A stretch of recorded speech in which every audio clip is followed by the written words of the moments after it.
Bene, buongiorno a tutti. Con qualche minuto di ritardo cominciamo. Benvenuti a questo convegno, 160 anni della nascita del comune di Vittorio, diventato poi negli anni 20 Vittorio Veneto, e siamo contenti che ha potuto raggiungerci il sindaco, perché un evento istituzionale come questo è difficile da trovare, insomma, ecco. Quindi le lascio la parola per i saluti. Grazie. Innanzitutto buongiorno a tutti.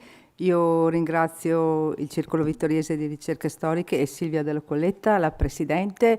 Penso che voglio innanzitutto ringraziarvi per questo importante momento. Il 160esimo è una data, un anniversario importante da festeggiare e da ricordare.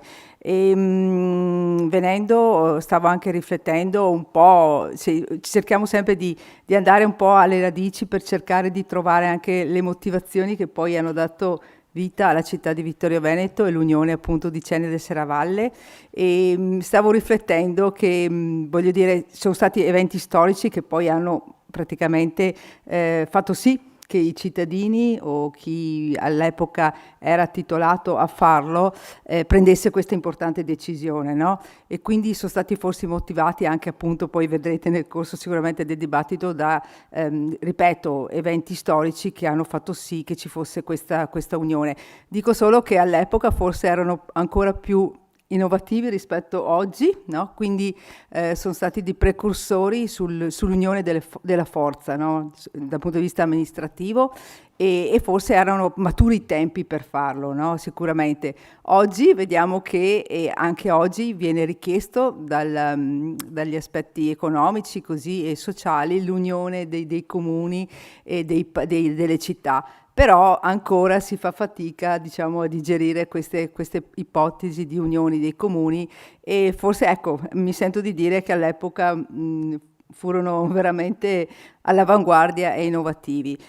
Io voglio dirvi anche che è importante ripercorrere la storia, perché da lì poi nascono anche degli elementi che possono dare spunti anche noi, proprio per anche oggigiorno cercare di collaborare, di unire le forze, di guardare avanti, perché oggi sempre più ci sono anche delle divisioni o individualismi che purtroppo non ci aiutano. Quindi, prendendo spunto appunto da questi processi, sicuramente ne guadagniamo anche oggi.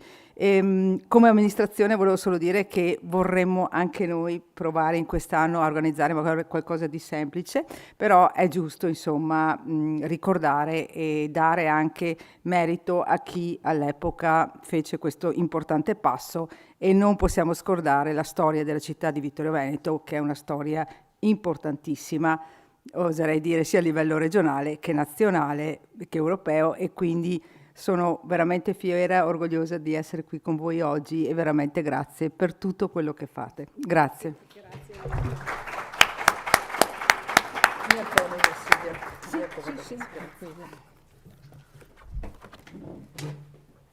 Bene, grazie. La nostra signora Sindaco Mirella Bagliana, gentilissima come sempre, ci ha raggiunto, volentieri. Bene.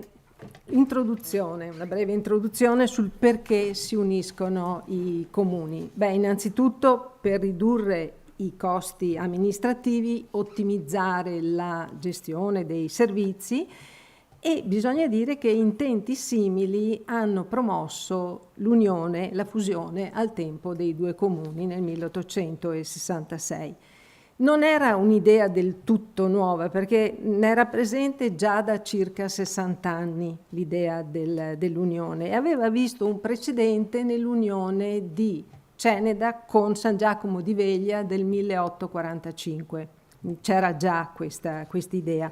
Non era quindi una novità assoluta e non era un'imposizione dall'alto, una scelta consapevole, lungimirante, come abbiamo appena sentito dalla signora Sindaco, e da parte ovviamente delle rispettive giunte. Nel caso particolare di Ceneda e Serravalle si trattava di un ritorno all'unità originale, che era stata spezzata per ragioni politiche in un tempo lontano che non siamo in grado di delineare, data la totale assenza di documenti antichi per quel periodo. No? Possiamo quindi supporre, quindi possiamo solo supporre, ci sono degli elementi forti che ce lo dicono, ma non c'è il documento di appoggio, che Ceneda e Serravalle fossero autonome già all'inizio del XII secolo. Se andiamo infatti a leggere il testamento del conte Alberto, quello che è partito per la crociata, 1138 data il suo testamento, infatti l'area di Bigonzo, quindi Sant'Andrea per chi non è di Vittorio Veneto, appare del tutto separata da Ceneda.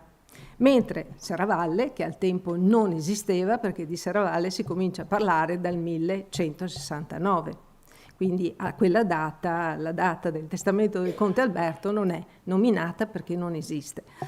L'ultima cosa che restava invece da dividere, che era ancora in comune, e questa tra l'altro è una prova dell'unità primitiva, erano i pascoli collettivi di quella che oggi noi chiamiamo la Val Lapisina. E a partire da allora, per circa 8 secoli, abbiamo seguito i due diversi percorsi economici, sociali, politici di queste due città, che sono, ricordiamo, la prima e l'ultima acquisizione della dominante in terraferma. A nord Serravalle, feudo caminese e primo punto d'appoggio di Venezia, quindi il dominio veneziano in terraferma 1337.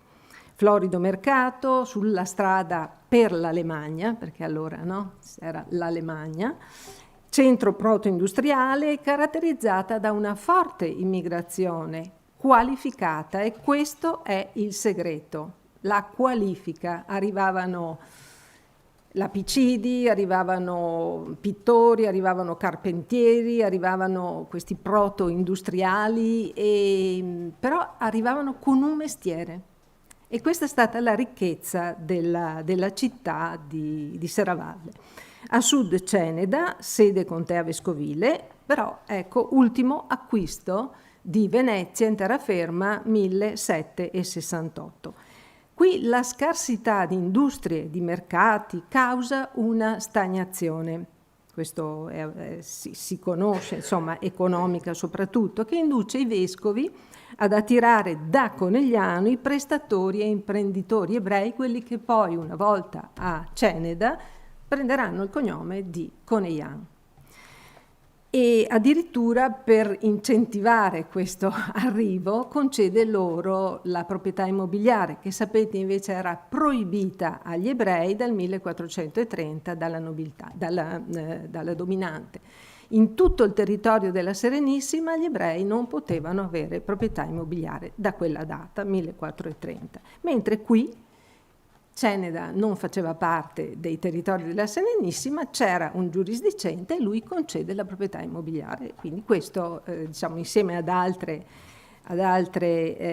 cose che sono entrate, altri privilegi che sono entrati nella condotta che il vescovo ha fatto per questa famiglia di ebrei coneglianesi, poi cenedesi, ha fatto sì che arrivassero, e lì hanno dato un forte impulso all'economia, ma soprattutto che cosa hanno dato? Hanno dato la possibilità alla povera gente, la povera e poverissima gente, di avere dei piccolissimi prestiti. Stiamo a vedere cosa prestavano, portavano gli stivali e si facevano dare quel tanto che bastava per comprare le sementi e restituivano i soldi e ovviamente si riprendevano gli stivali.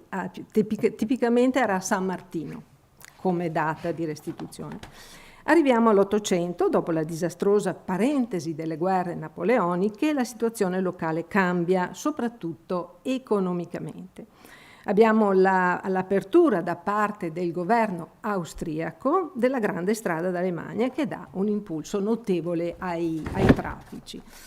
1858 una società austriaca apre a Serravalle il primo cementificio del Veneto e del Friuli Veneto, quindi la parte del Friuli che confina, e quindi uno dei primi in Italia. Poi nel ventennio 2040, 1820-1840, dal Cadore arrivano 3 grandi imprenditori, Costantini, De Carlo e Gei.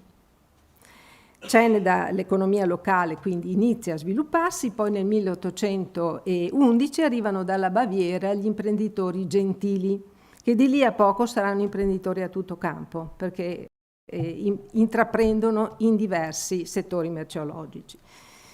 1818 arriva De Poli, fonditore di campane veneziano, che a breve sarà famoso nel mondo e porta il nome di Vittorio Veneto dove arriva con le sue campane. Verso il 1838 arrivano i cartai pordenonesi Galvani e a partire dal 1866 la nuova città di Vittorio è guidata per un decennio da un sindaco veramente straordinario ed è lungimirante, accorto, ed è Francesco Rossi, che vedrà quindi un secolo di continuo progresso economico e sociale.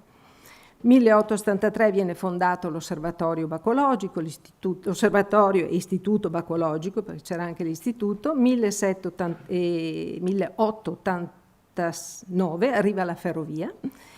Nuove industrie, filande, lanifici, tanto che nel 1811 Vittorio era una delle 11 città più industrializzate del Veneto e del Friuli Veneto. Un notevole progresso.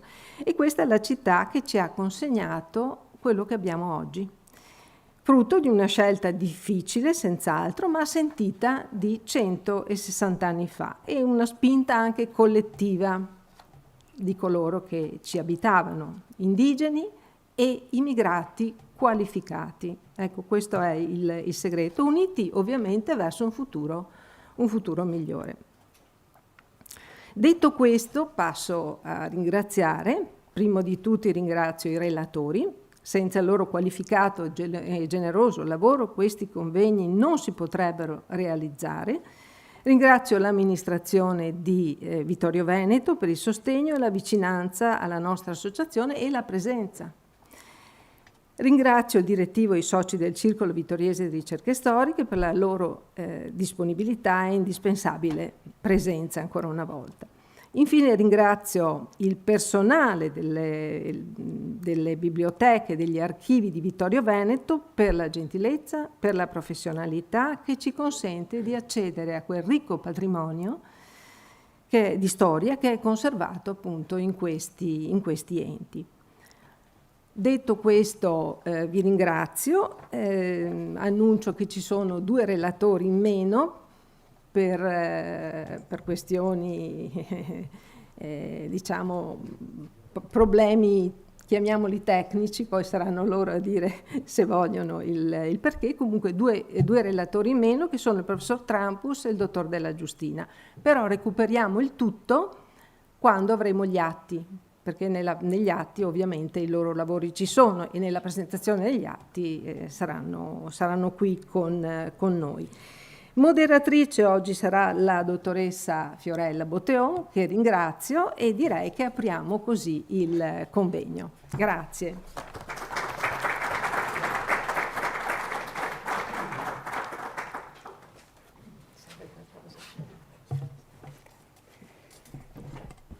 Buongiorno a tutti.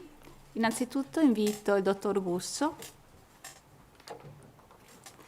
Allora, Gusso Massimo, laureato in scienze politiche, è socio del Circolo Vittoriese. Si interessa di storia antica e tardo-antica, compreso l'antico cenedese, ma anche di storia contemporanea, politica e diplomatica, e di recente ha iniziato a studiare il periodo americano di Lorenzo da Ponte. Il dottor Gusso ci parlerà, come vedete, della terza 1866, la terza guerra d'indipendenza e le sorti della Venezia viste attraverso lo sguardo del New York Times. Ecco, quindi grazie dell'introduzione.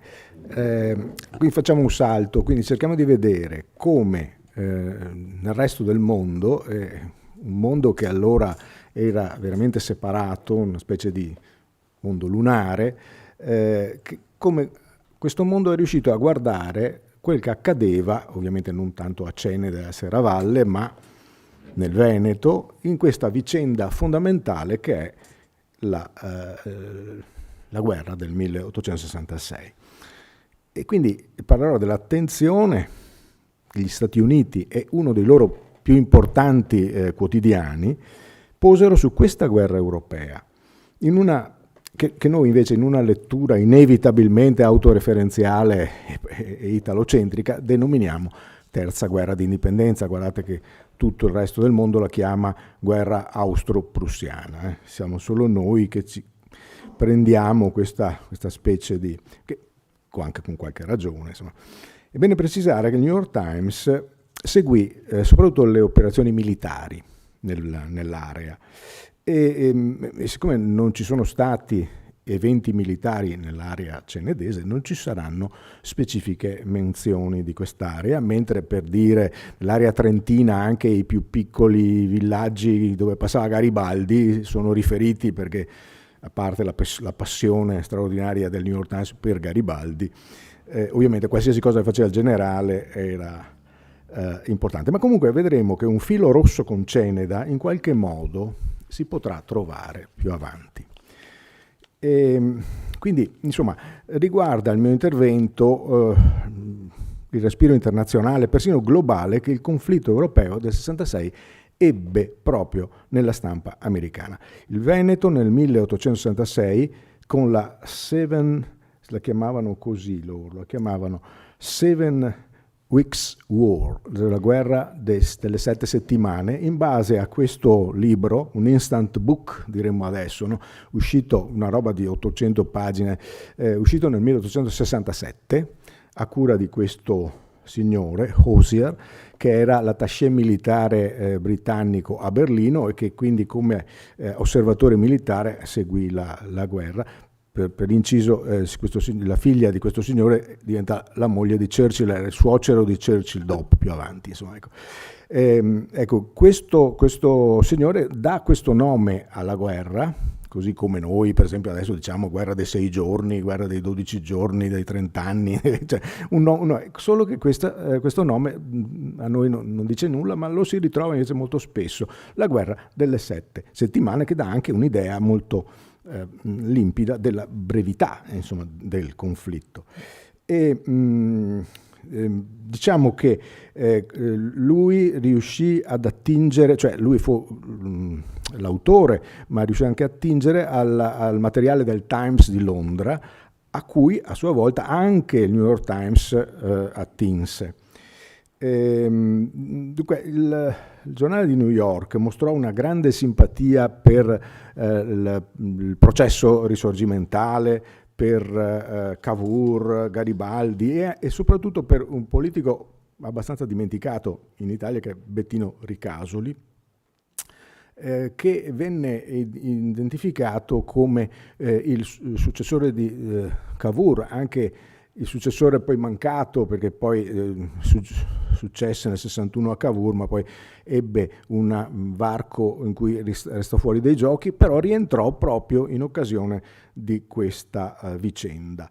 E l'Italia complessivamente per il New York Times è un laboratorio politico europeo e appunto per quanto riguarda però il nostro convegno, che insomma tratta necessariamente di Vittorio Veneto, eccetera, ripeto che i riferimenti del New York Times alle località minori del Veneto rimangono sporadici, indiretti, sono citati molto spesso Padova, Rovigo, Treviso, qualche volta anche Belluno, il Piave, ecco, ma località come Ceneda o Conegliano compaiono magari sul piano cartografico solo quando entrano in un contesto strategico.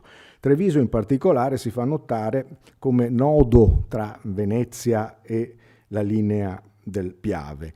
Negli articoli del New York Times Treviso è città sede di movimento di truppe o punto logistico. L'interesse del New York Times è rivolto soprattutto a Venezia,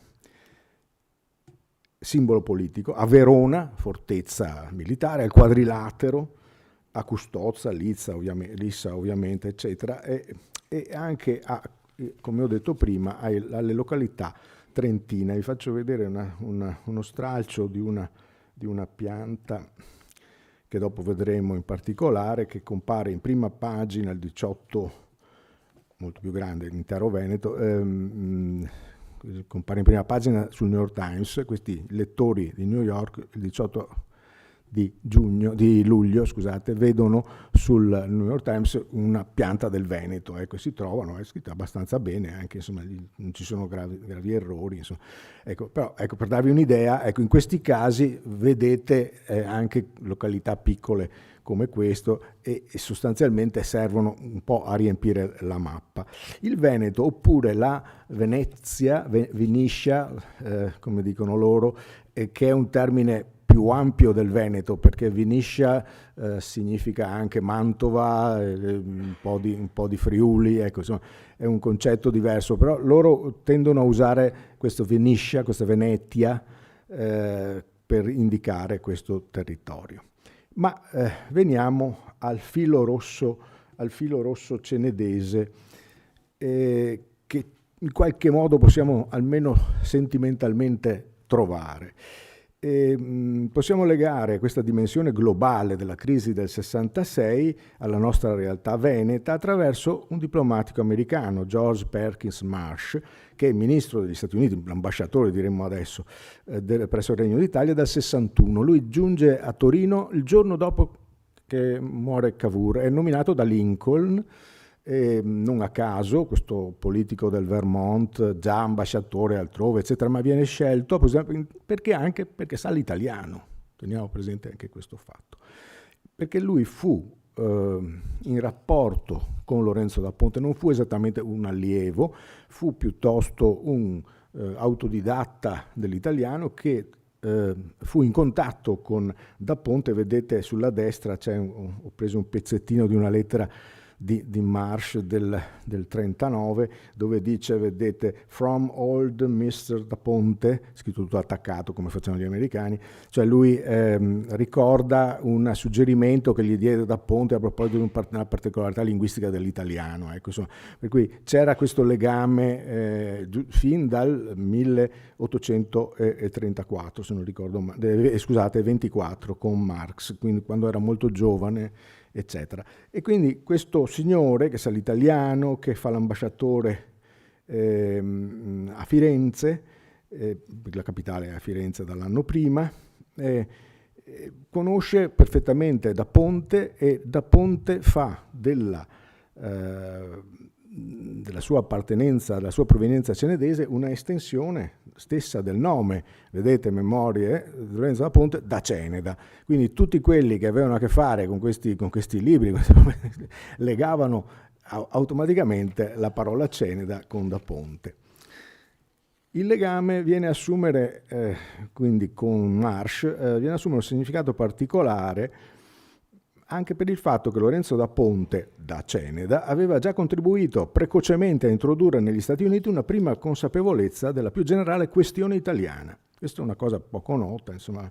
Nel 1821 fu lui a pronunciare a New York il celebre discorso apologetico, lì vedete la copertina, nel quale denunciava la condizione di oppressione nella penisola italiana, in particolare la dominazione austriaca. Fece ancora in tempo a ricordare i motti del 2021, in questa moti meridionali, ecco.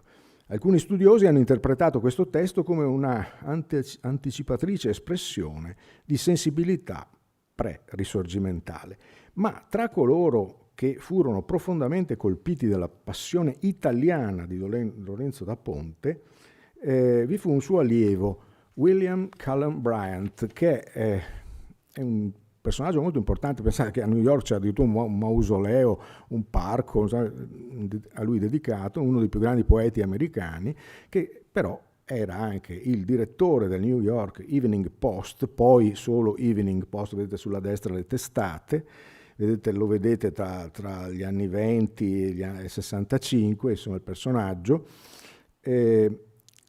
e fu in Italia nel 1835 e andò anche a Ceneda, anzi nella sua corrispondenza al giornale nel 1935 lui scrive: sono stato a Ceneda, scrive ai lettori dell'Evening Post, sono stato a Ceneda, la città del nostro poeta da Ponte.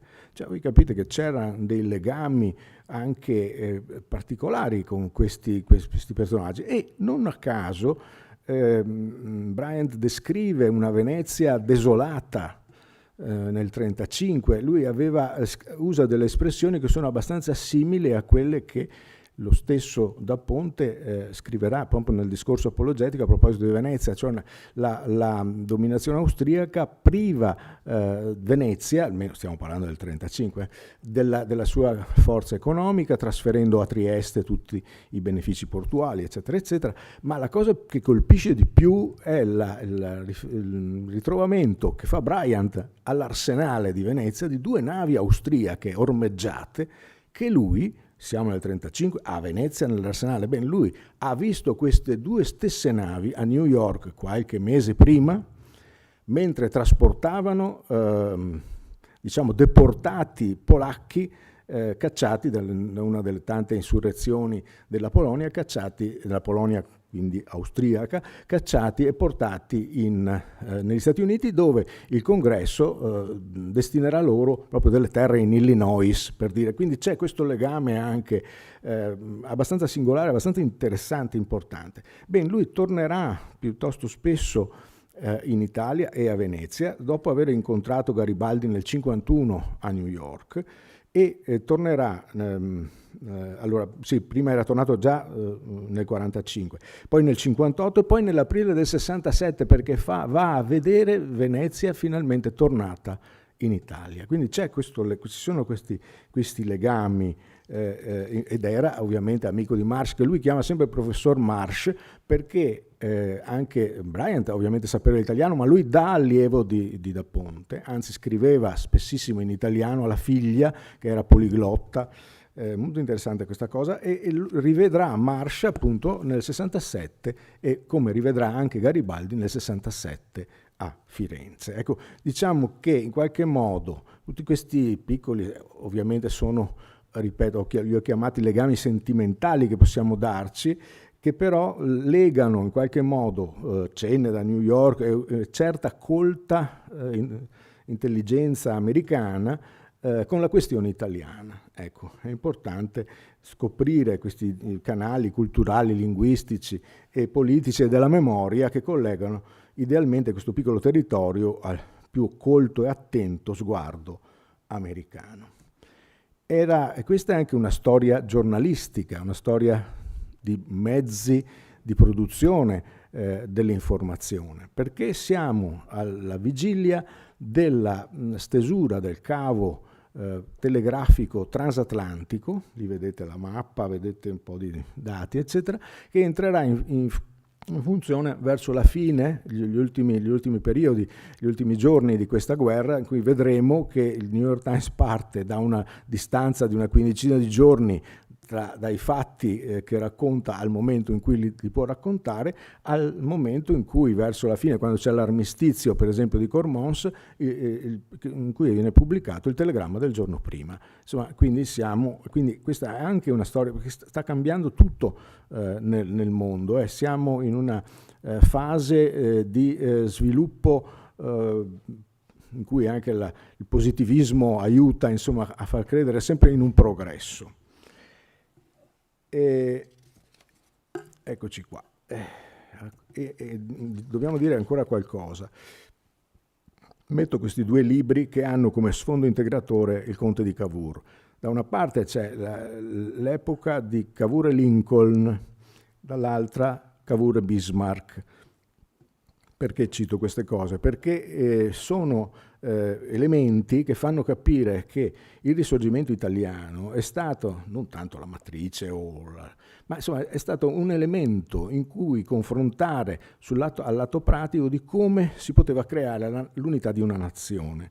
Per gli Stati Uniti fu l'idea di recuperare l'unità che si era spaccata nel 61 con l'inizio della guerra di secessione.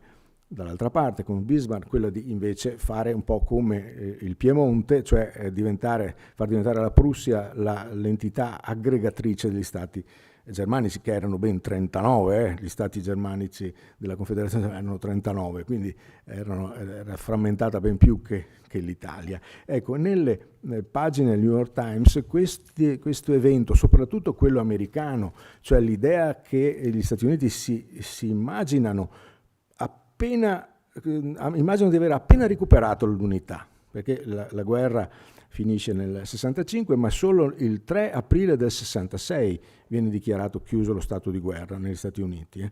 Quindi diciamo che siamo in una fase in cui gli Stati Uniti si riscoprono uniti e stanno guardando un altro Stato che cerca di unirsi, e nello stesso tempo guardano anche alla Germania, alla Prussia in particolare, come un elemento di riunificazione di quella nazione.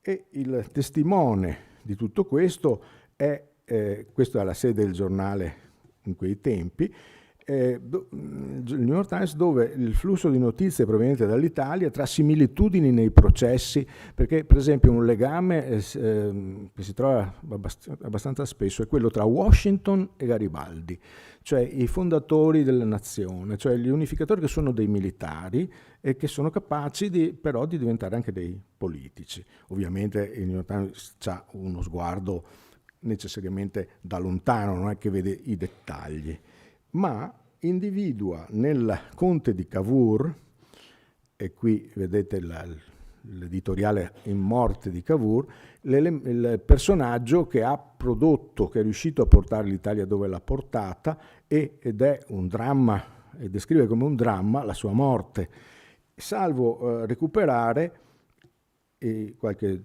settimana dopo, qualche giorno dopo, l'11 luglio del 61, trovare un elemento politico a cui fare riferimento in morte di Cavour, e questo è Bettino Ricasoli. Anche questa è una cosa che dovremmo sempre ricordare, perché Ricasoli adesso è poco ricordato, se non dimenticato, insomma, ecco. E in ogni caso, ecco, lui ritorna per combinazione proprio al 20 di giugno del 66 a governare, a diventare il presidente del Consiglio. E vediamo la questione veneta, che viene seguita fin da subito, addirittura da prima della proclamazione del Regno, perché vedete qui c'è una notizia del 19 dicembre del 60, pubblicata il 4 gennaio del 61, in cui già si discute di come l'Italia avrebbe potuto ottenere per vie pacifiche il Veneto.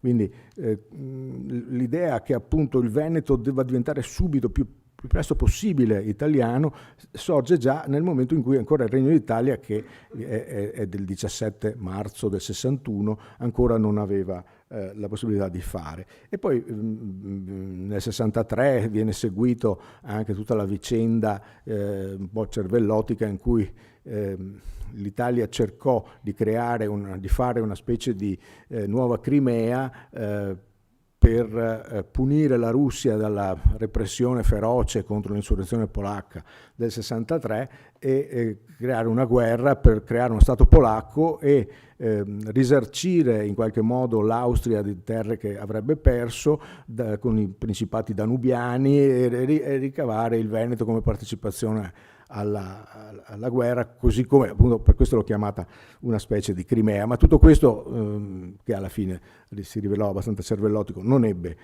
nessuna sorte, mentre nel 65 ritorna questa possibilità. Infatti tra settembre e ottobre del 65 c'è anche una missione italiana a Vienna del conte Malaguzzi Valeri, che lavorò al tentativo di creare una vendita del Veneto con un corrispettivo economico, ma la cosa fallì in particolare perché Francesco Giuseppe ritenne che lo Stato italiano era uno Stato fallito e che bastava aspettare ancora un po' per vederlo sfasciarsi. A questa vicenda si sovrappone un'altra storia che è veramente abbastanza incredibile, rende incredibile, ma mescola tutte le carte. L'ultimo dei partecipanti alla congiura contro Lincoln, che vedete è quel Surratt, qui vedete la fotografia e anche la taglia di questo wanted, era fuggito grazie a sacerdoti cattolici, si era rifugiato a Roma, dove era entrato nel corpo degli zuavi pontifici, lo vedete nella foto. Ma questo personaggio, che creerà poi un caso diplomatico e anche un caso giornalistico, lo vedremo più avanti, ma per dire che si intrecciano tutte le vicende su questa storia. Ecco. Poi c'è qui l'attenzione in un dispaccio da Firenze dell'operazione che stava facendo l'Austria nel tentativo di separare amministrativamente Venezia dal Veneto e quindi separarla amministrativamente, separare tutte le province tra di loro in modo che non fossero più interconnesse per ridurre la coesione e la resistenza all'autorità imperiale. Anche questo colpisce la redazione del New York Times tanto da seguirlo. Poi nel marzo del 66 comincia l'attenzione sulla crisi Prussia-Austria e vedete che però c'è anche un pezzo sul cavo telegrafico che nel frattempo procede la posa e diciamo si annuncia come imminente la sua utilizzazione. E qui di nuovo il caso Surratt, perché nell'aprile del 66 questo Surratt viene riconosciuto e la sua identità viene portata a conoscenza dell'autorità diplomatica americana, che manda un messaggio qui da Roma, la legazione americana presso la Santa Sede, e dopo questo dispaccio inizia tutta una serie di operazioni che ancora non sono conosciute al pubblico, ma diplomaticamente cominciano a muoversi, perché ci sarà una tensione sempre maggiore con Roma, al punto che subito dopo questa vicenda il Congresso vota una risoluzione per cui non finanzia più l'esistenza della legazione diplomatica americana alla Santa Sede. Quindi c'è stata una sorta di rottura delle relazioni da questo punto di vista. Qui abbiamo un quadro con Austria, Prussia, Italia e la crisi che si va sempre più aggravando, e anche l'Italia concentra truppe a fronte della concentrazione di truppe austriache. Quindi la crisi continua a crescere. E la crisi tra Prussia e Austria era dovuta essenzialmente a un fatto importante, cioè la Prussia governava un sistema doganale autonomo che si chiama Zollverein, di cui non faceva parte l'Austria, e a cui invece l'Austria voleva far parte, che era ovviamente importante dal punto di vista doganale, perché è un sistema molto avanzato che ricorda un po' anche l'Unione Europea dell'inizio, ecco. Ma anche erano problemi dovuti ai ducati danesi della guerra del 64, adesso non possiamo occuparcene, ma comunque è in questa situazione, in questo quadro di lotta, di egemonia nell'ambito del mondo germanico, che si va a infilare l'Italia. Questo bisogna chiarirlo, cioè noi la chiamiamo guerra di indipendenza per gli effetti, ma la situazione è una lotta per l'egemonia nel mondo germanico. E ecco, la Prussia e l'Italia avevano risolto già i loro problemi nel 62, nel senso che la Prussia riconosce abbastanza sollecitamente il Regno d'Italia, e questo è un elemento importantissimo dal punto di vista diplomatico, perché tende a evitare l'isolamento a cui invece l'Austria mirava. L'Austria non riconobbe mai l'esistenza dello Stato del Regno d'Italia, lo farà col Trattato di pace del 66, ecco. Quindi il riconoscimento prussiano era importante. Il governo attualmente era di La Marmora, il generale La Marmora, che però non era idoneo a guidare il paese in guerra, anche perché lo stesso La Marmora diceva che il suo posto era allo Stato Maggiore, non alla Presidenza del Consiglio. E si comincia già in aprile a fare il nome di Ricasoli, ma la formazione di questo governo Ricasoli sarà lunghissima, un po' una cosa un po' tipica italiana, e anche questo sarà uno degli elementi di pasticcio organizzativo di questa guerra. Ecco, vedete l'interesse del giornale, che si sposta anche agli stati minori della Germania, che cercano di evitare la guerra, se possibile. Qui si parla di Baviera e Sassonia, e anche si comincia a parlare del trattato che doveva essere segreto, ma insomma se ne parla sul giornale, tra Italia e Prussia, trattato dell'8 aprile, segreto, dove l'Italia si impegna a sostenere la guerra della Prussia, e non è il contrario, cioè non c'è la reciprocità. Anche qui non possiamo granché discuterne. Sì, quindi andiamo avanti, anche qui vedete Prussia, Italia, Austria, Italia, cioè ci sono, e viene fuori di nuovo la proposta della cessione della Venezia. Anche qua una cosa che non avrebbe dovuto venire fuori, che però risultò una cosa non vera, o più che altro una cosa sperata dai francesi. E andiamo ancora avanti, il governo Ricasoli, che viene formato, e quello stesso giorno entra in guerra anche l'Italia, la Prussia l'aveva preceduta di 3 giorni. Vedete che entra il Presidente del Consiglio, non è più un ministro degli esteri, c'è un ministro degli esteri che sarà Visconti Venosta, e c'è anche la sinistra al governo, perché il re aveva voluto un governo di una maggioranza grandissima, insomma, e quindi ci sarà il ministro della Marina, De Pretis, in rappresentanza della sinistra. Qui è guerra. Vediamo la guerra che comincia, ovviamente c'è sempre un divario che ci fa un po' di schizofrenia, no? Tra il momento in cui l'articolo viene scritto e il momento in cui viene pubblicato, e comunque insomma diciamo la guerra arriva. Qui abbiamo un pezzettino che c'è da dire, da leggere un po', perché vale la pena capire qual è il rapporto tra gli Stati Uniti e le European Powers, le potenze europee. Il pezzettino dell'Italia dice questo: con il giovane e libero Regno d'Italia abbiamo intrattenuto fin dall'inizio della nostra esistenza rapporti amichevolissimi. In questo caso si tratta di qualcosa di più di una semplice amicizia diplomatica. Proviamo profonda simpatia per il popolo italiano, così come siamo in perfetto accordo con il suo governo. Le sue aspirazioni sono profonde e generose, i suoi obiettivi meritano successo. Non possiamo criticare l'Austria per aver difeso i suoi possedimenti, ma allo stesso tempo non possiamo che augurarci che le speranze di unità e libertà italiane possano realizzarsi con il possesso della bella Venezia. Qui capite che c'è proprio, si tifa. Ecco, vabbè, questo solo, adesso vado veloce, solo per dire che per un bel periodo il New York Times non si occupa della politica estera, perché si occupa della riorganizzazione interna degli Stati Uniti, che è una macchina complicatissima che si mette in moto.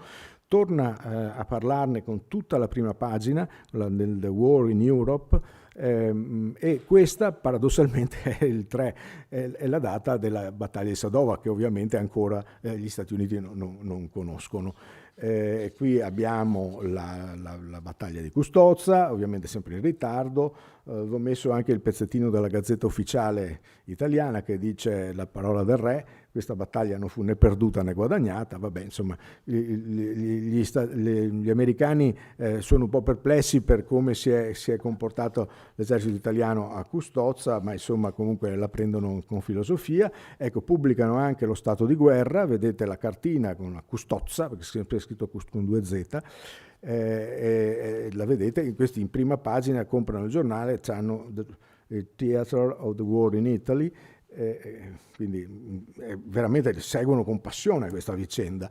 La battaglia di Lissa, anche qui gli Stati Uniti la vedono con una certa perplessità, perché aver perso la battaglia di Lissa in superiorità militare, le prime corazzate, insomma un disastro, però insomma la prendono bene, al punto che, vediamo di saltare, il 1° settembre, cioè un po' dopo, ma insomma sul principale periodico diciamo il settimanale in voga, l'Harper's Weekly, compare un editoriale in cui si esalta la virtù del marinaio italiano, ci sono anche le illustrazioni, quindi la prendono con grande...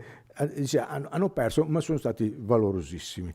Ecco, l'editoriale sulla posizione dell'Italia nel grande scontro europeo, e qui abbiamo un'altra, diciamo un pezzetto, ve l'ho fatto vedere all'inizio, questa è la pagina del 6 agosto, ecco che abbiamo, qui sono in ritardo chiaramente rispetto ai tempi, gli ultimi possedimenti dell'Austria in Italia, siamo già alla fase della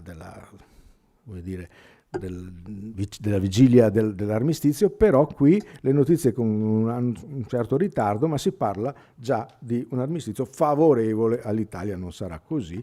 Qui c'è l'armistizio di Cormons, in cui abbiamo invece il tempo reale. In questo momento le notizie partono passano col cavo sottomarino, vedete che ci sono un po' di errori, agliamento per tagliamento, Carmons invece di Cormons, insomma non ha importanza, cioè l'idea è che entrano, ma volevo andare veloci. Vabbè, qui ci sono i vari dispacci in cui c'è ecco qua, vedete by Ossian Telegraph, e qui c'è l'avviso telegrafico, la sottoscrizione a Praga della pace, il plebiscito che arriva in prima pagina il 5 di novembre, ma volevo farvi vedere, saltiamo pure questo, anche Surrat lo scambiamo, passiamo, ecco, proprio l'ultimo non si vede.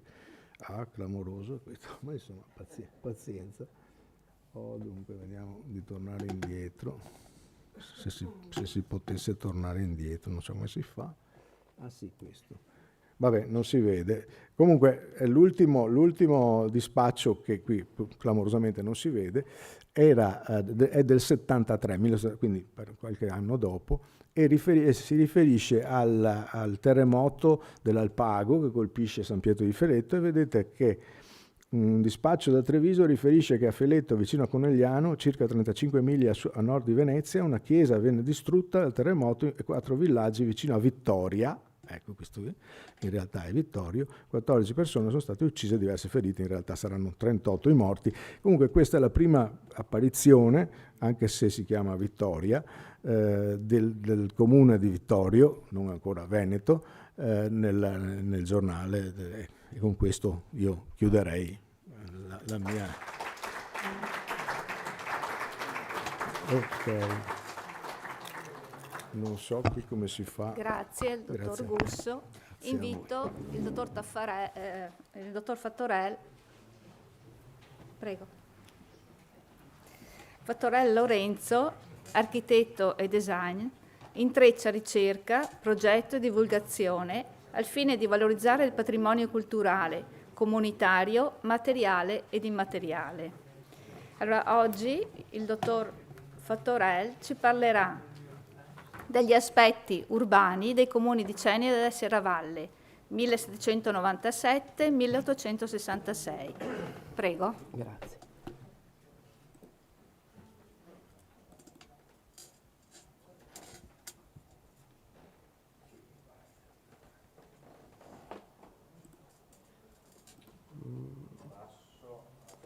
Grazie. Questo?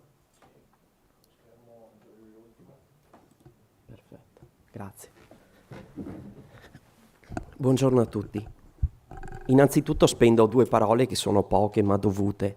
Di ringraziamento, le prime al Circolo Vittoriese per avermi dato questa opportunità di presentare oggi questo contributo, e la seconda a tutto il personale responsabile degli archivi e delle biblioteche di Vittorio Veneto, perché hanno portato tantissima pazienza in questa ricerca e per 6 mesi hanno tollerato tutte le mie richieste di accesso, e davvero un grazie, se no non sarebbe stato possibile. Detto questo, entriamo più nel vivo di quello che è i centri, e li terremo così fino alla fine della discussione, di Ceneda e Serravalle da un punto di vista urbano. La città è nella sua storia, così l'architetto Aldo Rossi introduceva uno dei principali concetti nel suo famoso libro L'architettura della città.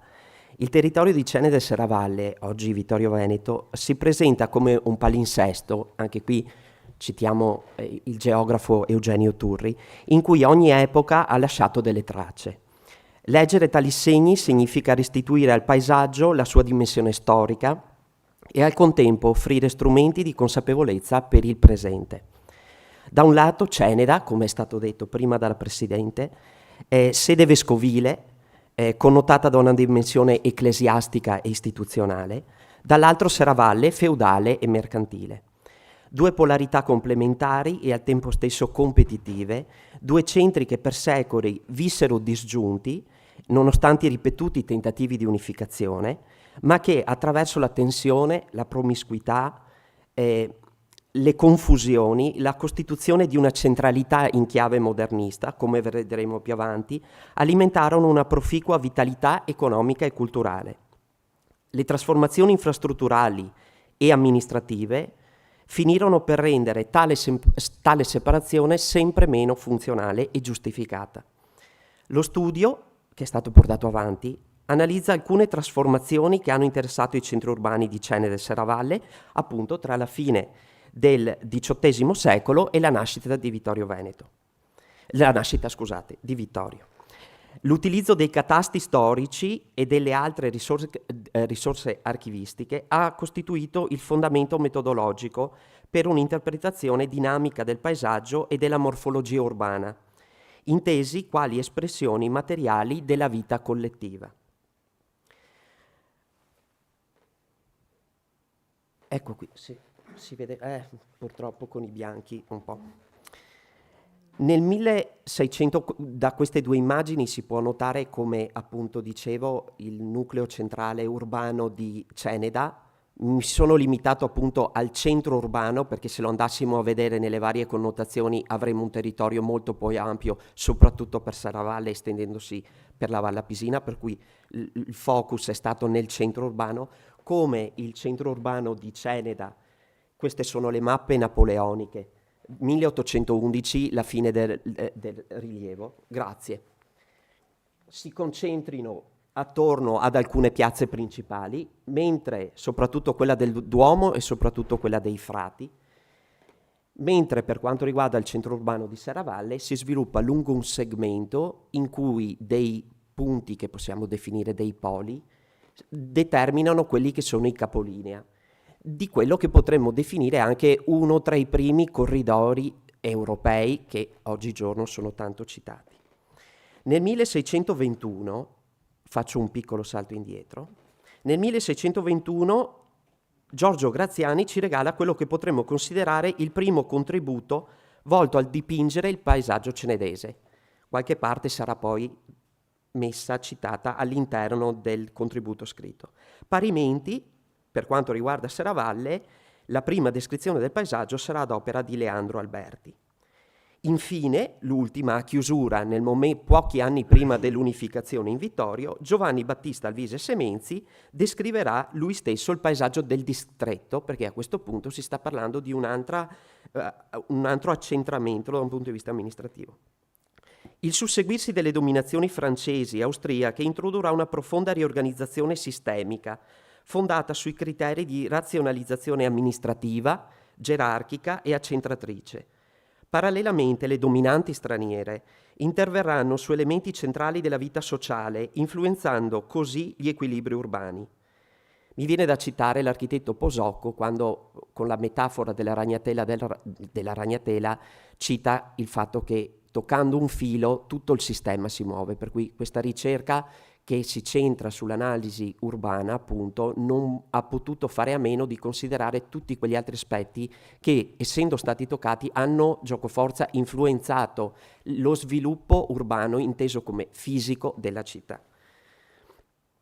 Tra i cambiamenti più significativi, come sappiamo, la riforma perequativa attraverso i catasti, che saranno lo strumento privilegiato della ricerca, l'introduzione della leva obbligatoria, che vuol dire conversione di edifici in caserme, tra i quali citiamo Santa Giustina, tra i tanti, le politiche ecclesiastiche, che vogliono dire, sempre citando Santa Giustina, la conversione, la demolizione, l'accorpamento di grandi volumetrie, tra cui la soppressione degli enti, appunto, dei beni passati al demanio, la ridefinizione degli spazi cimiteriali, la gestione che come sappiamo circondavano le chiese, la gestione dei terreni demaniali, in particolar modo quelli silvicoli, e l'architettura del sistema educativo. Ciò ha dimostrato come l'identità civica non sia un dato immutabile. Nel loro complesso, e questo voleva dire tanto per come prima giustamente è stato citato questa sorta di giusto, scontato, giustificato campanilismo che esisteva, ridefinendo confini, gerarchie, funzioni, incidendo sui riferimenti sociali e producendo effetti tangibili nel tessuto urbano attraverso nuovi assetti insediativi, infrastrutture e riusi di edifici esistenti.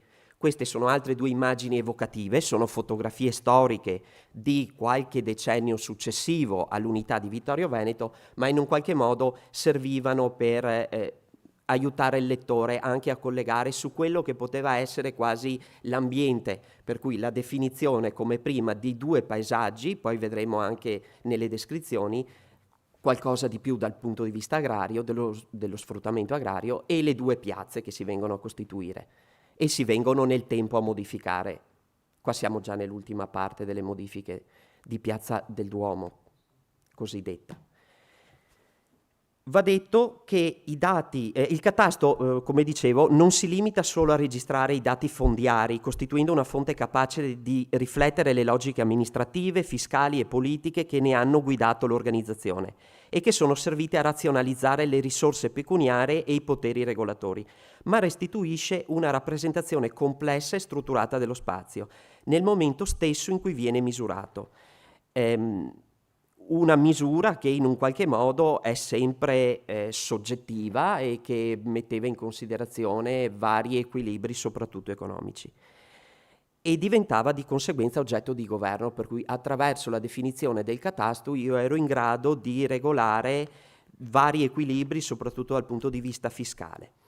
Dalle mappe emerge con chiarezza un territorio articolato. Nella fotografia superiore abbiamo uno squarcio del territorio di Serravalle, diciamo quello limitandoci a quello urbano di Serravalle, nella parte inferiore invece quello a sud di Ceneda, per così dire. Dalle mappe emerge un territorio appunto articolato, la montagna con un frazionamento fondiario maggiore, per ovvie ragioni orografiche, la collina dove predomina la piccola e la media proprietà e la pianura più omogenea dominata dal grande latifondo.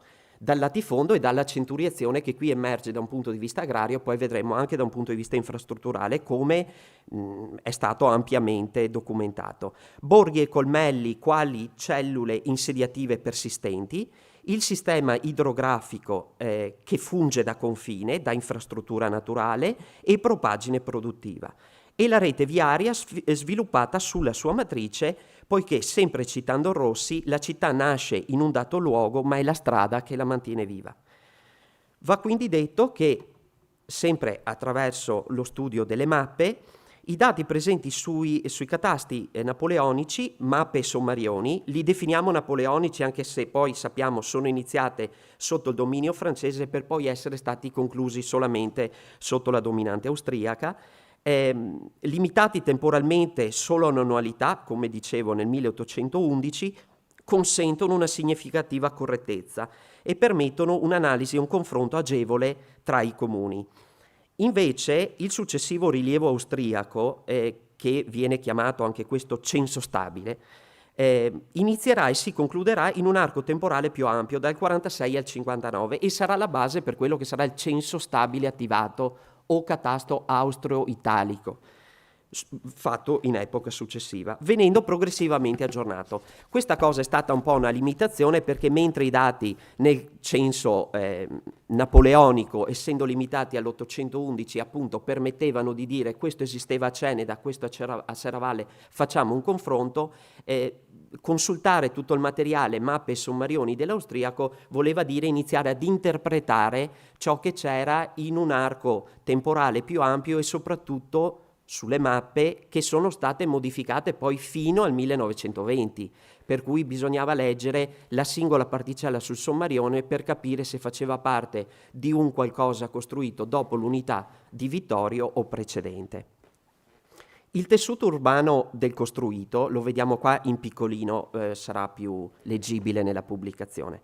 Il tessuto urbano del costruito, composto da elementi edilizi che mantengono una dimensione omogenea, qui è stato filtrato, è stata presa la carta tecnica regionale con l'orografia, a cui è stato estrapolato solo il ridisegno dalle mappe napoleoniche del costruito, per fare vedere come si distribuiva nel territorio, se c'erano delle cosiddette anomalie che possiamo definire dei fuoriscala. Infatti emerge come sinistra Ceneda e destra qui Serravalle, emerge come ad esempio il Duomo Santa Giustina, e il ghetto a Ceneda e il Duomo e la cattedrale Santa Giustina e San Girolamo a Serravalle rappresentino dei fuoriscala, cioè dei volumi eccezionali che per dimensione e funzioni si distaccano nettamente dalla trama fitta e regolare delle pertinenze delle abitazioni circostanti.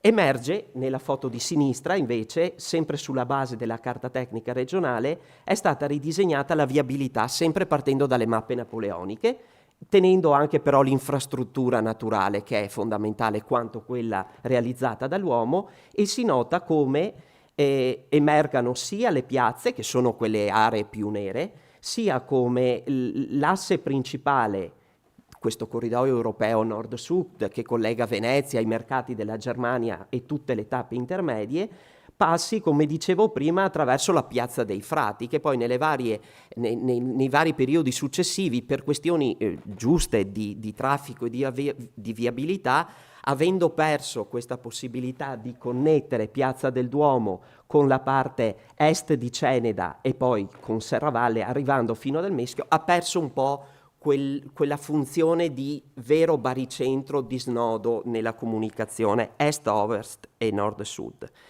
Emerge allo stesso tempo come le dominanti abbiano mantenuto questa suddivisione del territorio tra colmelli e borghi e come appunto l'ossatura storica degli insediamenti sia rimasta il cardine attorno a cui anche gli austriaci, oltre alla dominazione napoleonica, ha sviluppato una rete stradale molto più dettagliata.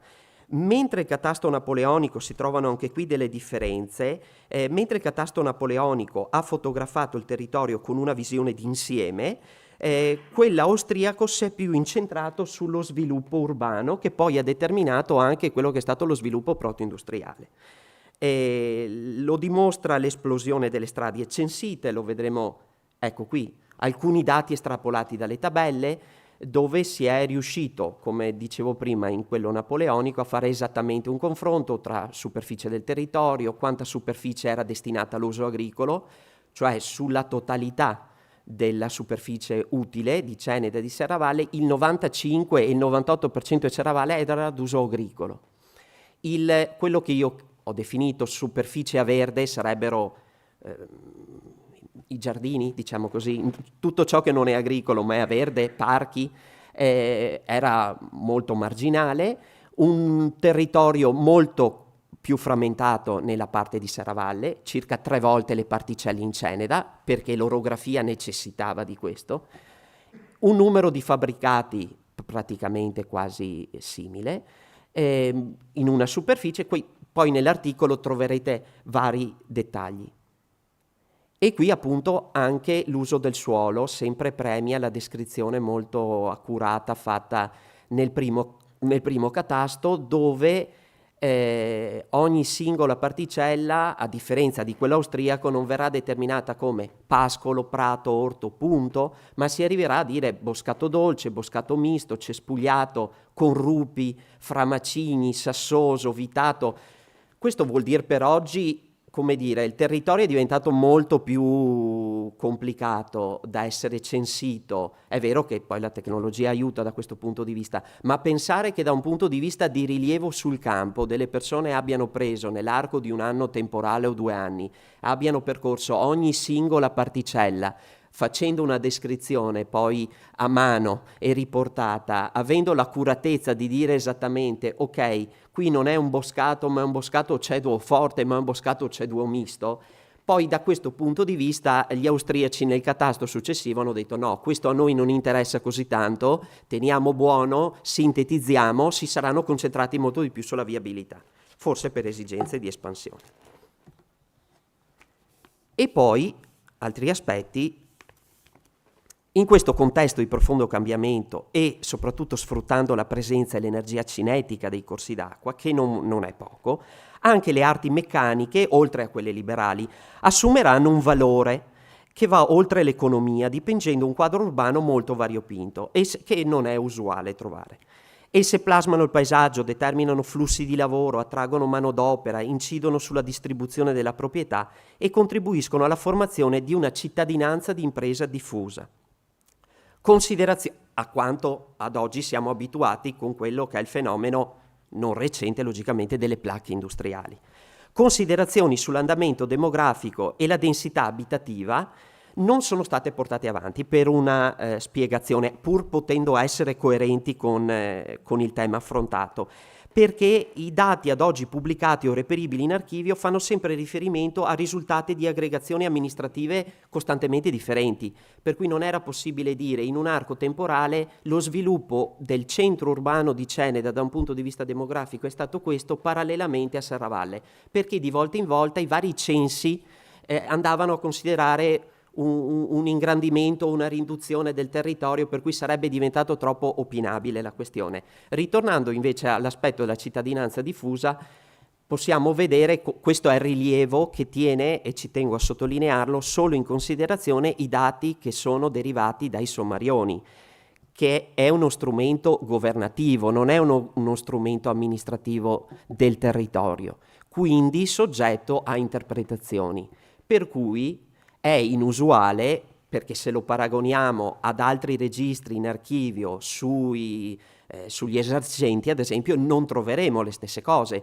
Qui non si citano le cartiere, qui non si citano la metà dei mulini presenti, che sappiamo esserci stati. Perché? Perché con questo strumento si pagavano le tasse al governo, mentre con gli altri strumenti di archivio si pagavano le tasse che rimanevano sul territorio, per cui il funzionario governativo che arrivava gli si dichiarava attraverso le figure che gestivano poi le relazioni sul territorio: guarda, ci sono in Ceneda 84 botteghe, in Serravalle ce ne sono 94. Ora, quelle 84 non sono botteghe per forza, a volte sono grandi opifici, ma così le tasse rimanevano nel territorio e non andavano a livello governativo, per cui vanno sempre presi con le pinze. Questo è stato uno studio che va tassativamente comparato con gli altri studi che sono stati fatti sull'impresa in più occasioni, che però hanno guardato gli altri documenti di archivio, per cui bisogna interpretarli.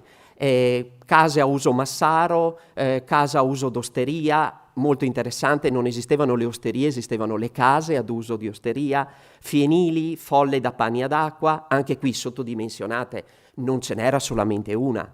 Non c'erano granai, non è possibile pensarlo, per cui è stato interessante dire, bene, il governo cosa sapeva del territorio di Ceneda e cosa sapeva del territorio di Serravalle. Qui è stato possibile fare un paragone tra i due catasti.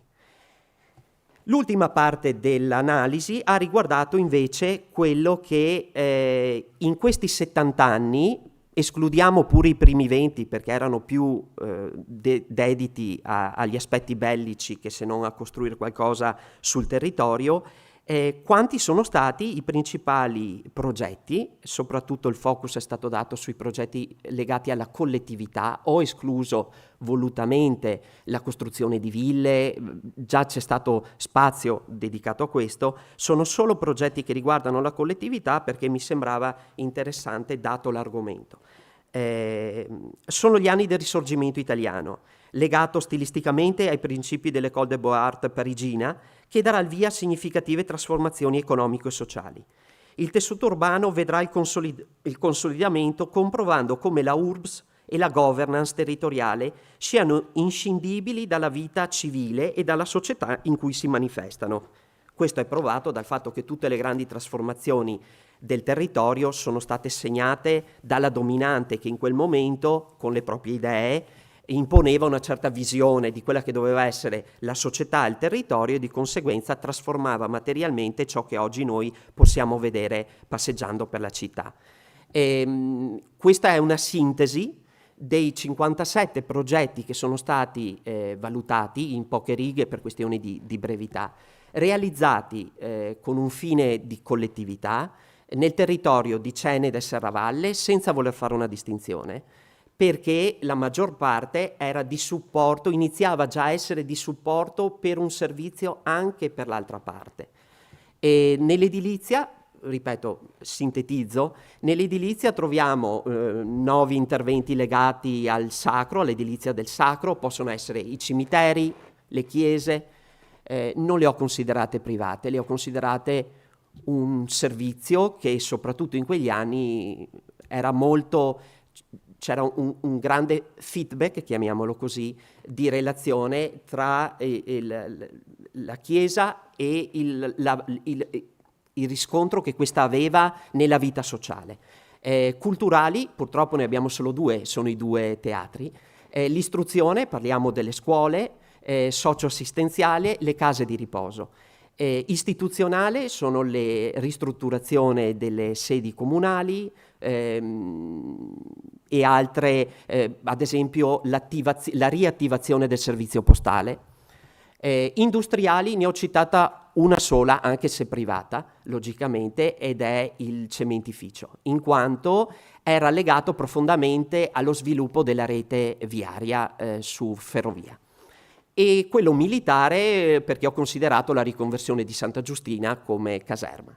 Dal punto di vista infrastrutturale altrettante, 22 interventi tra i più significativi legati alla viabilità potevano riguardare arginature, strade, rifacimento di piazze e sistemazione delle acque, perché il Meschio ricordava molto frequentemente la sua capacità di ridefinire le situazioni. L'unificazione del 66, vado a conclusione, accompagnata dalla scelta del nome Vittorio, non fu dunque un atto improvviso, come è stato precedentemente anticipato, ma l'esito di un lento processo di avvicinamento.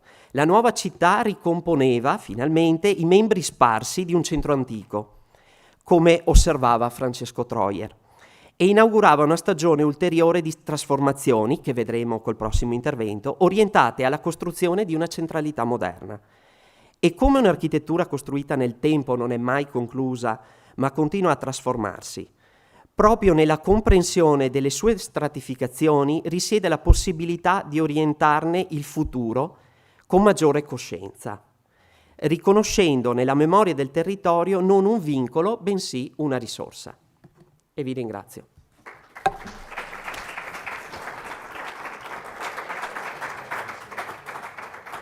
Ringrazio l'architetto Fattorel e invito l'architetto Baccichet al tavolo.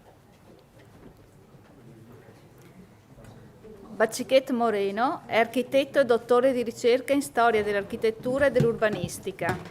Svolge attività professionale ed è iscritto anche all'AIAP, dove è anche componente del comitato di redazione della rivista Architettura del Paesaggio.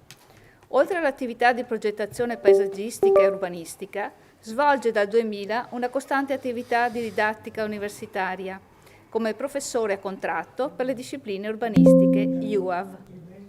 Prego.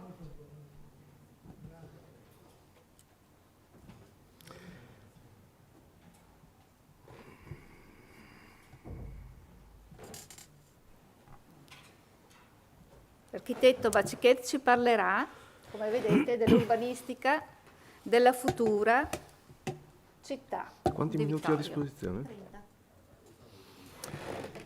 Bene, grazie per l'invito. Non so se si vedrà bene con la luce tutte le immagini che voglio mostrarvi, che sono abbastanza. Invece io non sono stato bravo con gli altri relatori, nel senso che non ho ancora pronto il saggio, anzi sono ancora un po' indietro sulla parte di saggio, però cerco di delinearvi di cosa parlerò con una serie di immagini, abbastanza immagini, che riguardano queste 2 città che costruiscono poi una città sola al suo centro.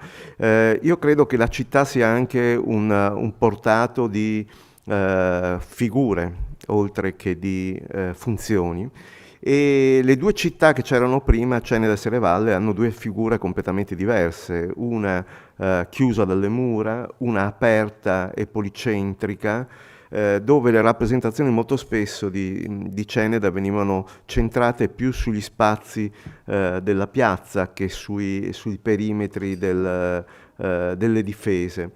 L'ambiente che noi siamo abituati a percorrere all'interno della città è un ambiente che è molto diverso dalla visione di queste 2 strutture e molto incide appunto con quello che accade nel 1866 e con i primi progetti. In realtà capire bene come funzionavano le città una volta, guardandole oggi, diventa molto difficile, bisogna molto spesso ricostruire dei quadri, ad esempio in questo caso vedete in rosso la progressione edificazione tra le due città rispetto a tutto il territorio comunale. Vedete come si sono profondamente densificate al di sotto e al di sopra della stretta di Serravalle nel tempo. Però la cosa non era così scontata e così immediata. Vedete qui la sovrapposizione di quello che era in nero il reticolo della fine dell'Ottocento sulla invece quella che è la carta d'uso del suolo attuale del comune di Vittorio Veneto. E qui vediamo come ancora alla fine dell'Ottocento le due città fossero molto distanti e il rettifilo della strada e l'elemento della ferrovia, che è questo, fossero ancora incapaci di costruire una centralità nella parte della piazza e di Viale Cavallotti, che era questo, che ancora appunto non c'era.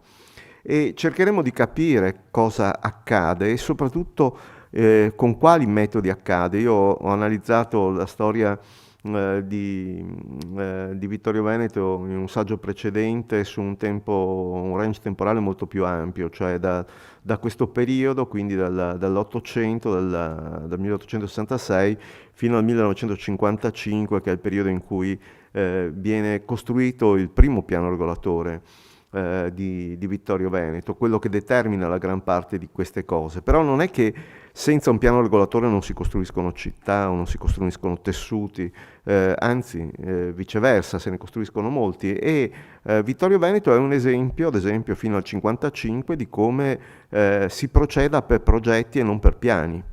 E anche nella parte che vi parlerò io, la parte che riguarda il periodo che va dal 66 alla metà degli anni 80 dell'Ottocento, non si lavora molto con i piani come vengono intesi normalmente, cioè con degli strumenti topografici dove si individuano le parti di espansione, e quindi anche saremo costretti ad andare per intuizioni su alcune questioni.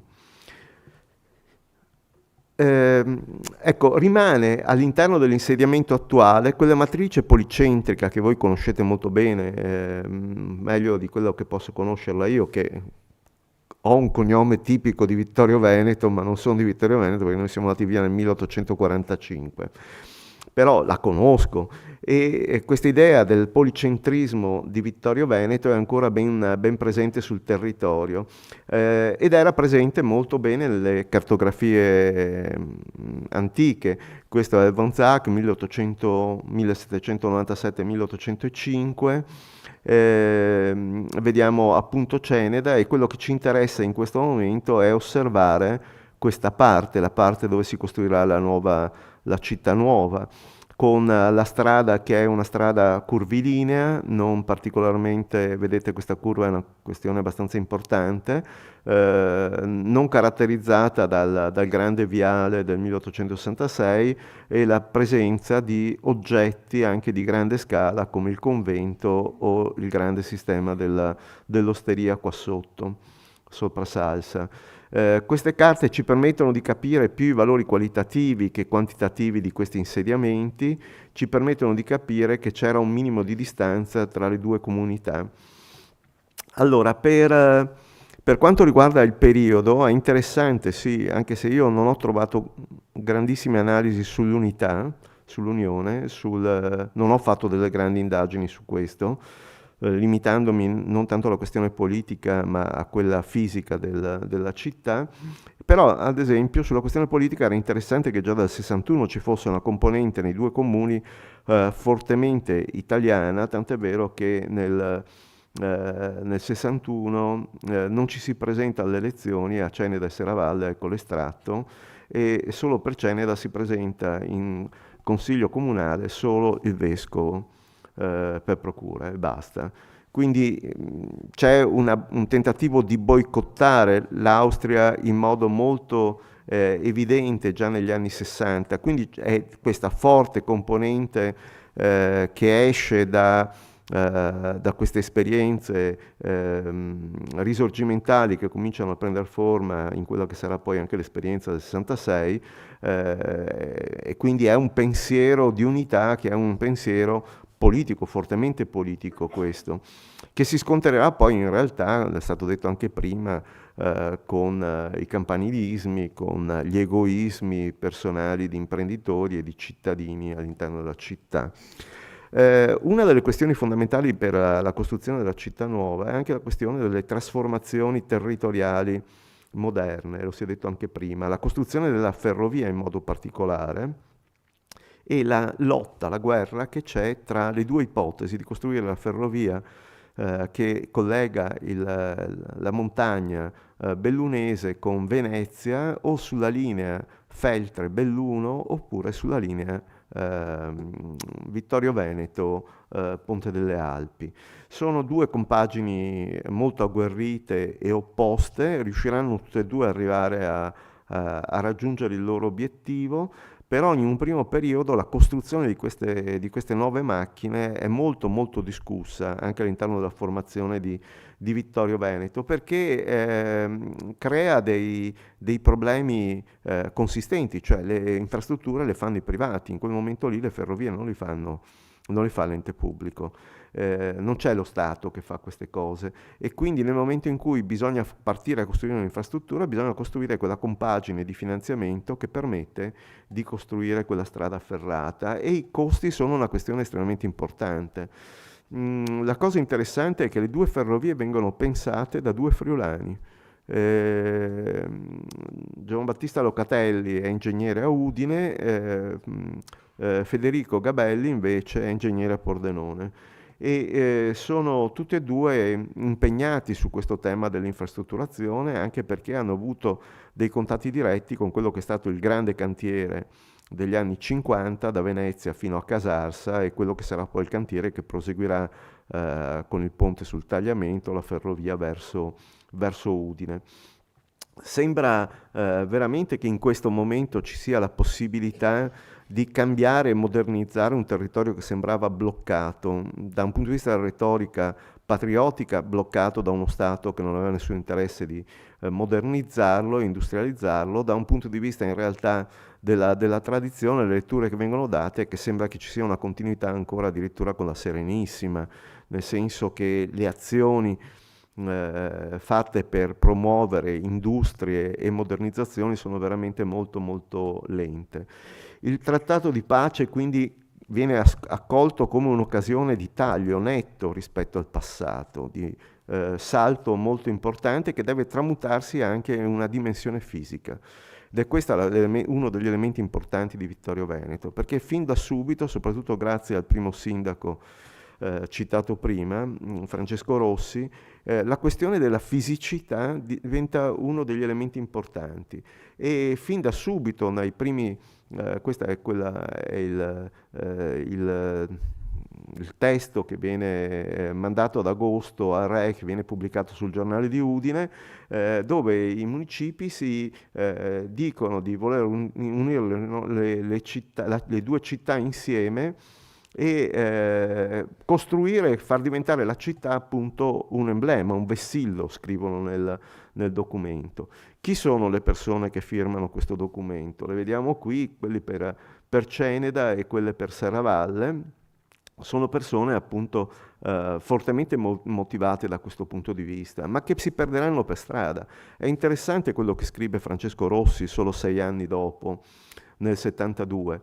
Questo mezzo fu nello stesso patto di fusione, dichiarato consistere nella popolare di là la Via Concordia. La strada veniva nominata Via Concordia, questo era il nome che era stato dato a questo nuovo stradone che collegava le due comunità. Però poi, dice Rossi, in fin dei conti si è persa questa idea di stare insieme. Già nel 72, tenete presente, il 72 è l'anno in cui Francesco Rossi viene fatto fuori politicamente e quindi viene messo in minoranza e diventerà sindaco tedesco, un sindaco di Serravalle. Questo è anche un periodo abbastanza importante nello scacchiere internazionale, perché abbiamo sì conquistato questi territori all'Italia, però questi territori devono essere in qualche modo anche difesi, quindi Vittorio Veneto comincerà ad assumere quel ruolo anche strategico di punto militare importante che lo vedrà poi fino alla a sede militare fino a pochi anni fa di importanti, consistenti corpi militari. Qui lo vediamo, il quartiere generale della divisione, della 17ª divisione è a Sacile, però ci sono a Serravalle ci sono i bersaglieri, mentre a Ceneda ci sono i cavalleggeri, subito dislocati. Queste sono le prime cose, quindi è pianificazione militare questa che si sovrappone alla pianificazione territoriale. Da questo punto di vista la strategia militare privilegia il tema del controllare le zone alte del territorio, non tanto le zone basse sulle quali si prevede che un attacco austriaco non possa avvenire. Quindi le zone dell'alta pianura, le zone della pedemontana, l'asse che da Vittorio Veneto porta verso Udine lungo le montagne diventa un asse importante, ad esempio con dislocazioni nuovamente di cavalleggeri e di altri elementi a San Quirino Cordenons, dove ci sono grandi praterie in quel momento. Adesso siamo abituati a vederle sottoposte alla pressione della prossichizzazione quei territori, ma una volta erano magredi. Nel 66 c'è appunto questa grande enfasi sulla quale corro velocemente, ma vedete sono tanti gli articoli che escono sulla riorganizzazione amministrativa e sulla esemplarità che Ceneda e Serravalle possano portare con loro. I friulani guardano con grandissima attenzione cosa succede a Vittorio proprio perché pensano che alcune cose di questo tipo, alcune di queste unioni si possono fare anche lì e poi in realtà non si faranno. Però contemporaneamente è anche un territorio che ha un suo distretto, che come vediamo è un distretto consistentemente abitato, sostanzialmente del tutto analogo a quello di Conegliano, e quindi un distretto abbastanza importante.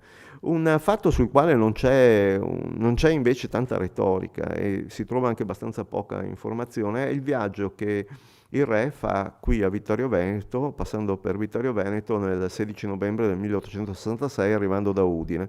Cioè il re arriva in treno da Udine, arriva a Conegliano, scende a Conegliano, viene su con la carrozza per andare a Belluno a prendere visione di questa città, di questa provincia che è entrata all'interno dello Stato. Per fare questo passa di notte all'andata per Serravalle, Ceneda e Serravalle, e torna indietro e durante il giorno viene un po' festeggiato, però diciamo che non si ferma nemmeno nella città che porta il suo nome, non c'è all'interno di questa peregrinazione del re un atto veramente importante.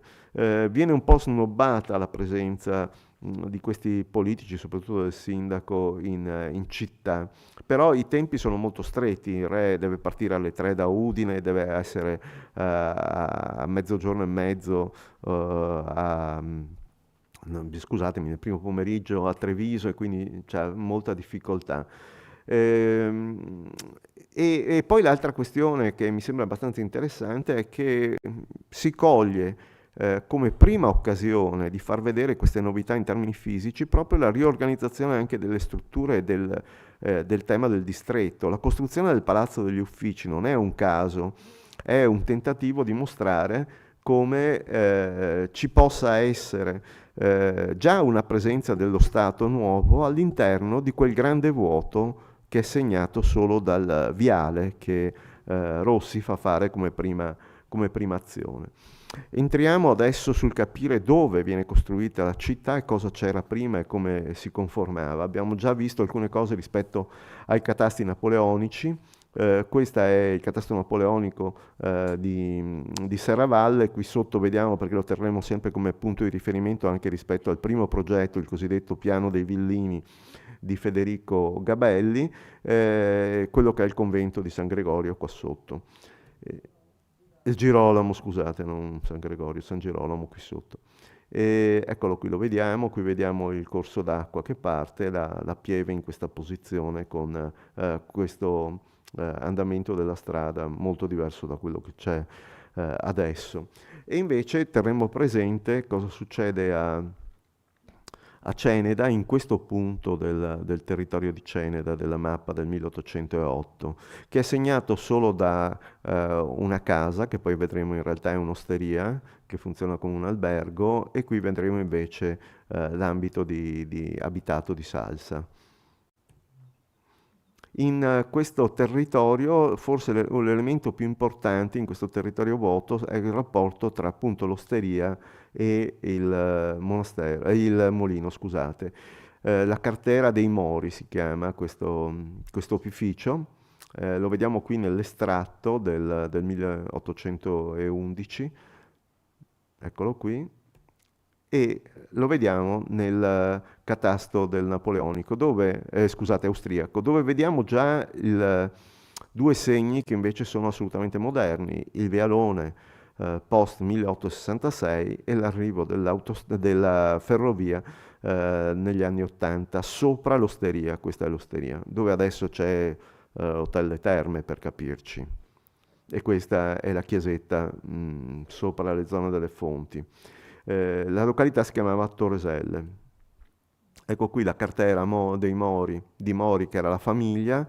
I Mori erano una famiglia abbastanza importante e avevano appunto questi opifici.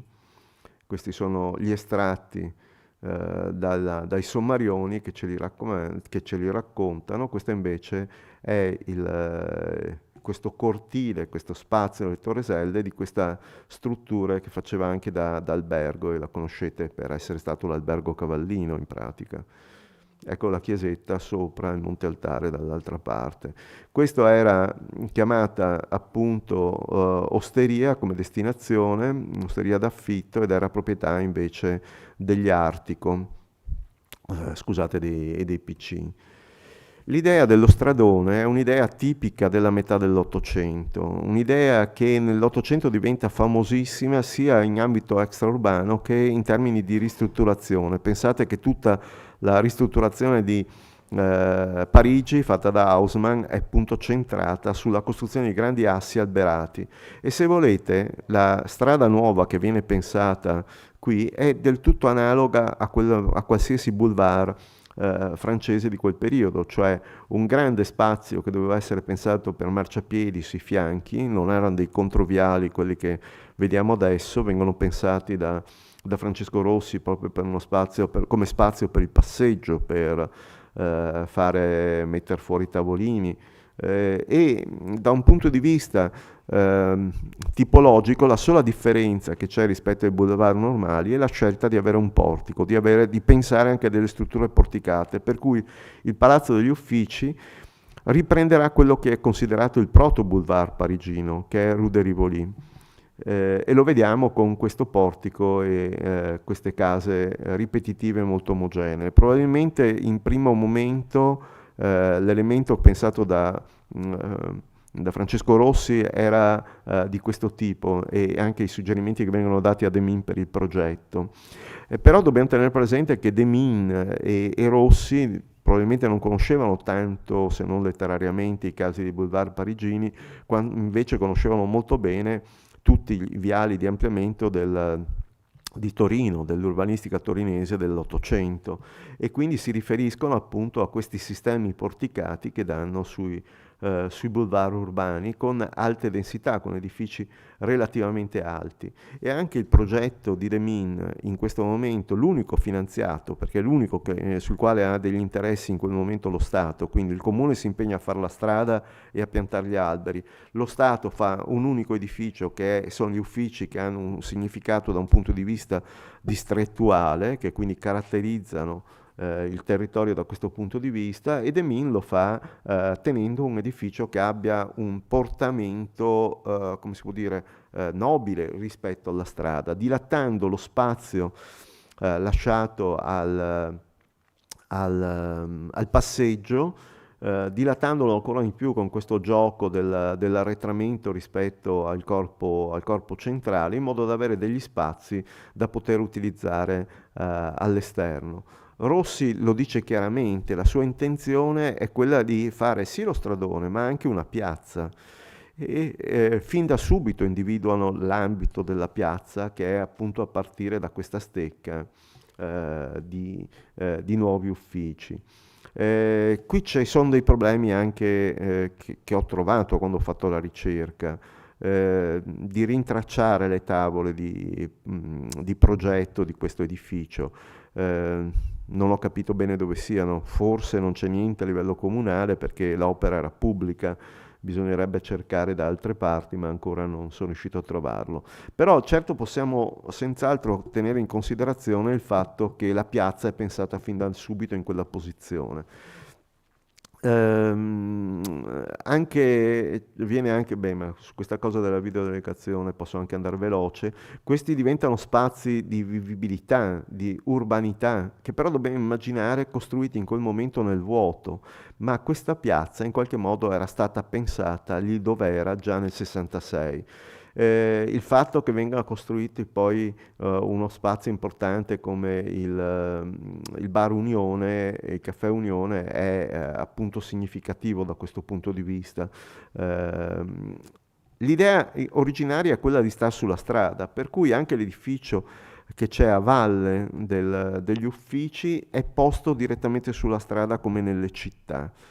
È solo a partire dagli anni '80 che si comincia invece a invertire completamente questo principio, con il progetto, con il piano che vedremo di Federico Gabelli, e quindi pensare che gli edifici si staccano dalla strada e hanno di fronte i giardini.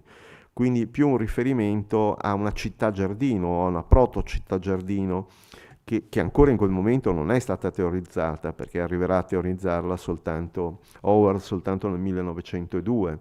Però l'idea era in questo momento ancora quella di stare sul fronte, e se vedete anche la banca che viene fatta nel 1870 è sullo stesso lineamento, quindi senz'altro, anche se non c'è un primo piano urbanistico legato a quel problema, c'erano comunque delle norme non scritte, forse non scritte o forse scritte ma non ritrovate da me, che dicevano che bisognava stare sulla linea.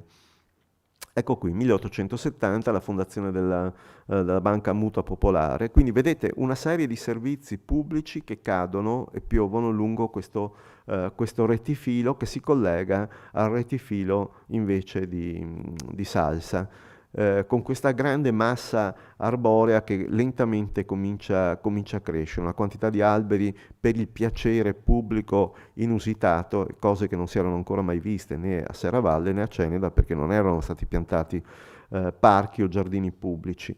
Quindi la strada è un parco lineare a tutti gli effetti, è un parco in qualche modo da arredare, da costruire, e in una simbiosi nel rapporto tra le facciate, le nuove costruzioni e lo spazio pubblico. Andiamo a vedere invece nel dettaglio alcuni di questi ambiti. L'ambito del convento, che finisce nelle mani dei Croce, e la sua unione con il cementificio. Sono due degli elementi importanti che portano poi alla scelta che lì bisogna fare anche la stazione, perché la questione è estremamente importante per il cemento. Cioè ci sono stati 3 passaggi di proprietà prima del cementificio, dettati anche dal fatto che le difficoltà di trasportare il materiale fino a Conegliano per caricarlo sui camion aumentavano i costi della calce idraulica, del cemento idraulico che si producevano in questo territorio. Quindi l'ipotesi di un collegamento viene mossa soprattutto per potenziare e modernizzare le industrie all'interno del territorio. Questo convento ci permette di avere dei riferimenti anche rispetto alla cartografia che Gabelli farà appunto alla fine degli anni 70 nel suo progetto. Però era stata già citata questa idea del collegamento ferroviario tra il cementificio e la ferrovia già all'interno del testo citato prima di Semenzi. Semenzi ricordava che quando avevano costruito la ferrovia, sì, è in quel momento che si fonda il cementificio, perché era difficile trovare più vicino una zona dove ci fosse Marne. Se il territorio, ad esempio, di Sarone avesse avuto, anziché calcare, Marne, probabilmente l'avrebbero fatto là, perché la vicinanza tra Sacile e la Pedemontana era molto più rapida, ma era la componente geologica, la complessità geologica di questo territorio a rendere invece attrattiva la presenza di un impianto in questo territorio. E comunque già quella volta si diceva che c'era la società ferroviaria che l'aveva aperto, si proponeva di costruire un tronco di ferrovia che non andava a Conegliano ma che andava a Pianzano. Sì, ho solo 5 minuti, vado via molto velocemente. Nel 65 viene fatta anche questa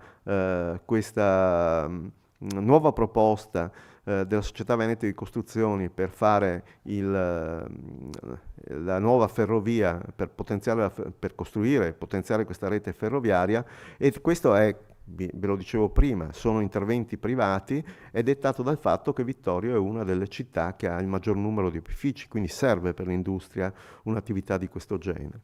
E se guardiamo il primo piano urbanistico, che è quello appunto di Gabelli, noi cominciamo a vedere alcuni di questi oggetti come il convento, il molino, dove poi ci saranno i carabinieri, il palazzo degli uffici, l'hotel con l'assicurazione in questa posizione, l'osteria delle Toreselle e la cartiera Mori che abbiamo visto prima.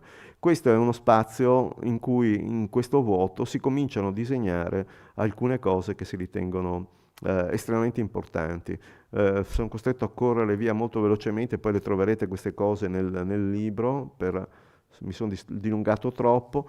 Ecco, un'altra questione importante è il fatto della promozione, proprio nel momento in cui cominciano i fumi a diventare una delle caratteristiche di Vittorio Veneto, con l'arrivo del cementificio. Prima tutto funzionava con energia ad acqua e quindi c'era una buona salubrità dell'aria, a parte le attività fabbrili con il carbone. La retorica di una città sana porta Francesco Rossi a dire che bisogna fare qualcosa sul tema dei bagni pubblici, delle terme, dell'acqua, perché può diventare un elemento importante per promuovere la città e quindi per chiamare verso la città nuovi abitanti. E questa è una delle cose importanti: la città si deve espandere, e per espandersi appunto la ferrovia diventa estremamente importante. Qui vediamo la ripresa dopo il 66, prima avevamo visto i testi del 65, prima dell'unità.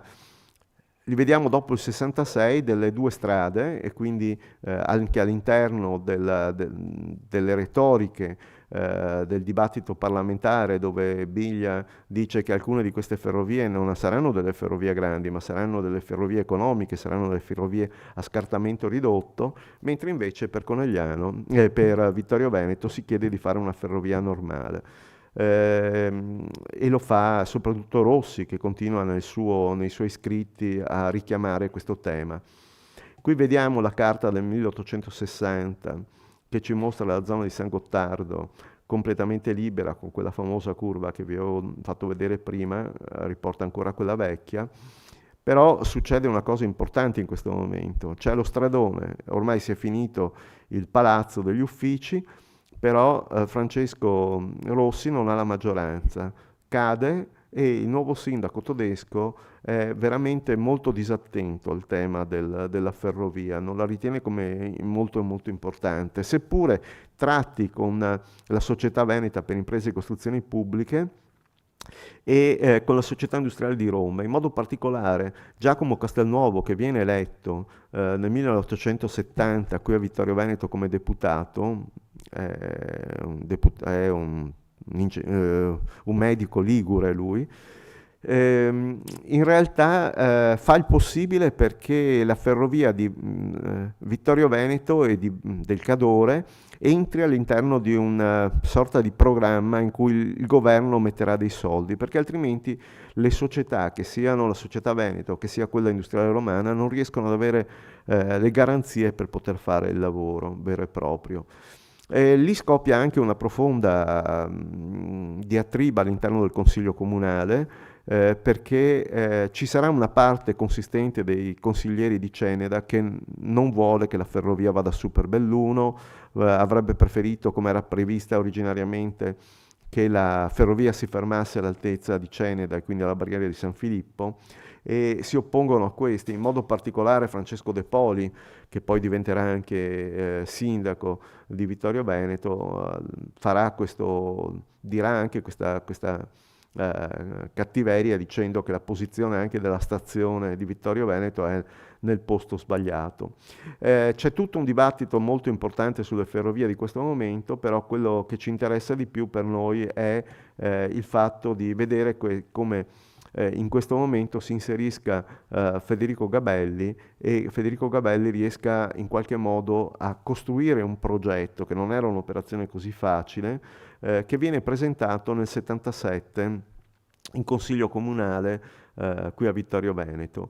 E questa ferrovia deve essere, appunto, secondo Gabelli, lui si oppone alle ferrovie a scartamento ridotto, deve essere una ferrovia che va fino a Dobbiaco, che collega Venezia con l'Austria, e che quindi deve avere uno scartamento del tutto normale. Corro via veloce su queste immagini. Qui vedete qual era in quel momento, da questo libro, la rete ferroviaria. Vedete in rosso quelle che erano in costruzione. Ad esempio si stava cominciando a discutere della costruzione della ferrovia Pontebana da Carnia in su, in pratica, fino a Pontebba, e ancora non si vedono segni per quella per Belluno. Nel 77 viene stipulato il contratto con la Società Veneta per Imprese e Costruzioni, si fa la convenzione per costruire la ferrovia, e la congiunzione con Belluno è uno degli elementi scatenanti che fa permettere di avere i soldi dallo Stato, altrimenti per un collegamento a cul-de-sac con Vittorio Veneto non sarebbe stato possibile, anche se in un primo momento ovviamente non viene finanziata la parte superiore che porta alla congiunzione con Belluno, e come vedete Federico Gabelli, invece, che è diventato nel frattempo deputato, la chiede a gran voce questa. E dice chiaramente che ci sono cospiratori che dicono che non è possibile per passare con una ferrovia, costa troppo passare con una ferrovia per il Fadalto, ma lui invece è assolutamente convinto, lui che ne ha costruite anche in Liguria, dove le questioni morfologiche sono molto più complesse. Salto questa parte per venire al piano e chiudo con questo tema del piano. Il piano dei Villini è dello stesso anno, 1877. Riusciamo a collocare prima di tutto quello che è il terreno acquisito, il che vuol dire che è un acquisto questo di terreno che permetterà al comune di vendere lotti sia per costruire villini, che sono questi che vengono fatti in questa posizione, che per costruire edifici pubblici. In questo modo qui c'è la piazza, per capirci, questo è il Palazzo degli Uffici, e qui sull'angolo c'era il Caffè Unione, nome simbolico. Qui c'è la ferrovia che non viene disegnata perché fa parte del disegno invece dell'infrastruttura ferroviaria. Appunto nel dicembre del 1877 iniziano a discutere sulle opere pubbliche della costruzione della stazione e della linea, ma nel piano vediamo quali sono gli elementi importanti. Prima di tutto l'acquisizione di un'ampia area lungo il Meschio, che viene pensata come un'ampia area da dedicare all'industria.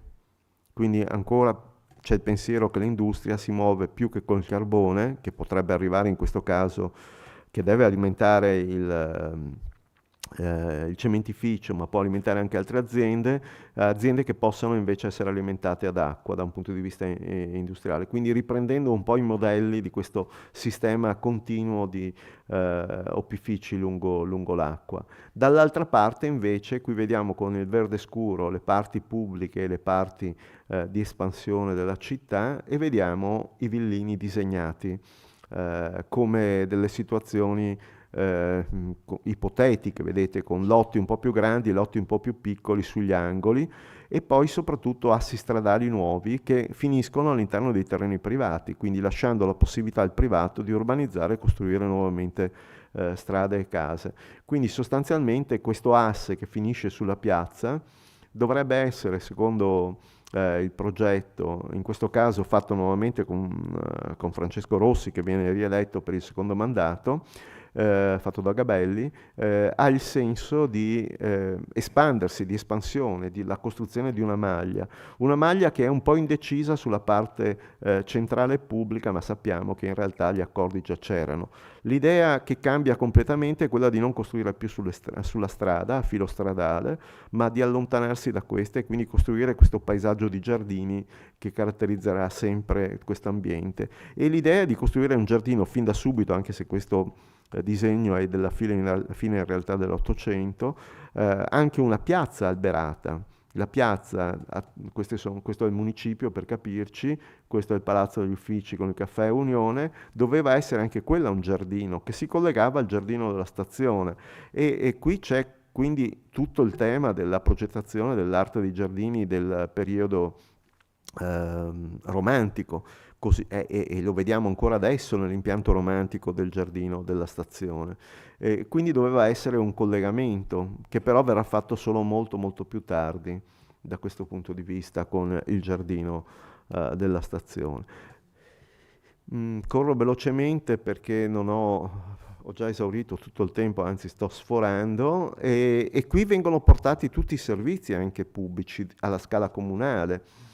Questo è molto interessante da questo punto di vista, e si scopre che la linea ferroviaria già dal 1882 comincia ad avere degli esiti estremamente importanti, cioè effettivamente la società che investe, perché tutti quanti questi, sia il municipio che i due palazzi a fianco vengono costruiti direttamente dalla società che fa la ferrovia, siamo come negli Stati Uniti, no?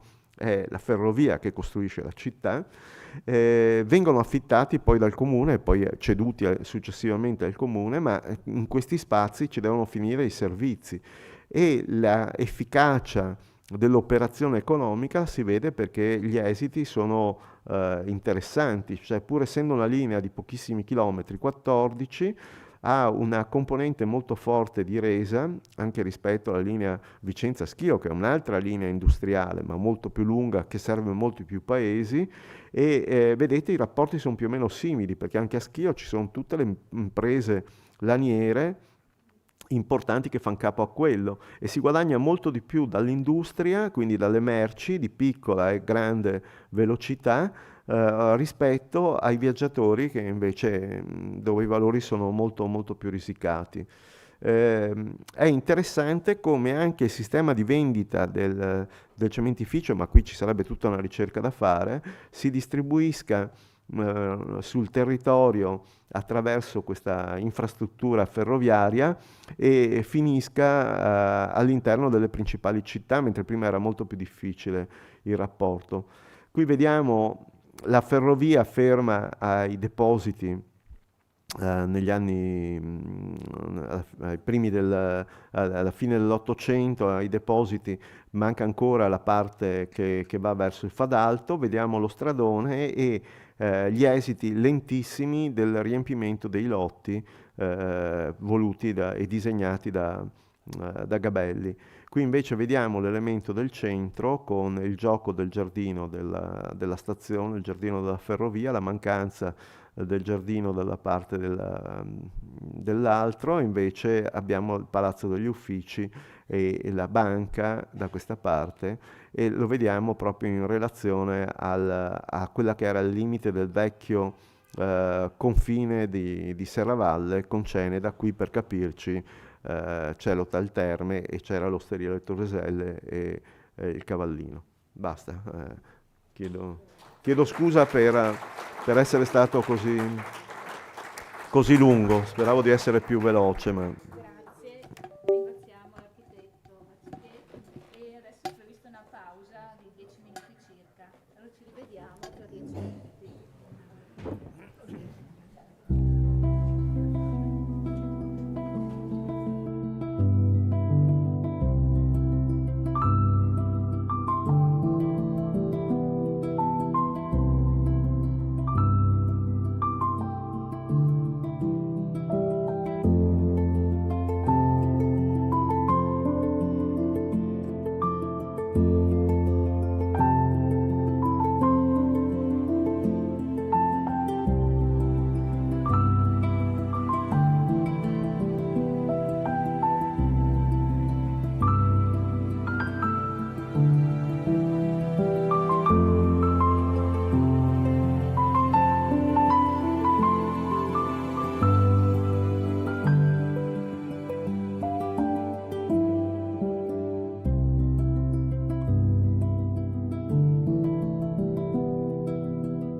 Bene, riprendiamo i lavori.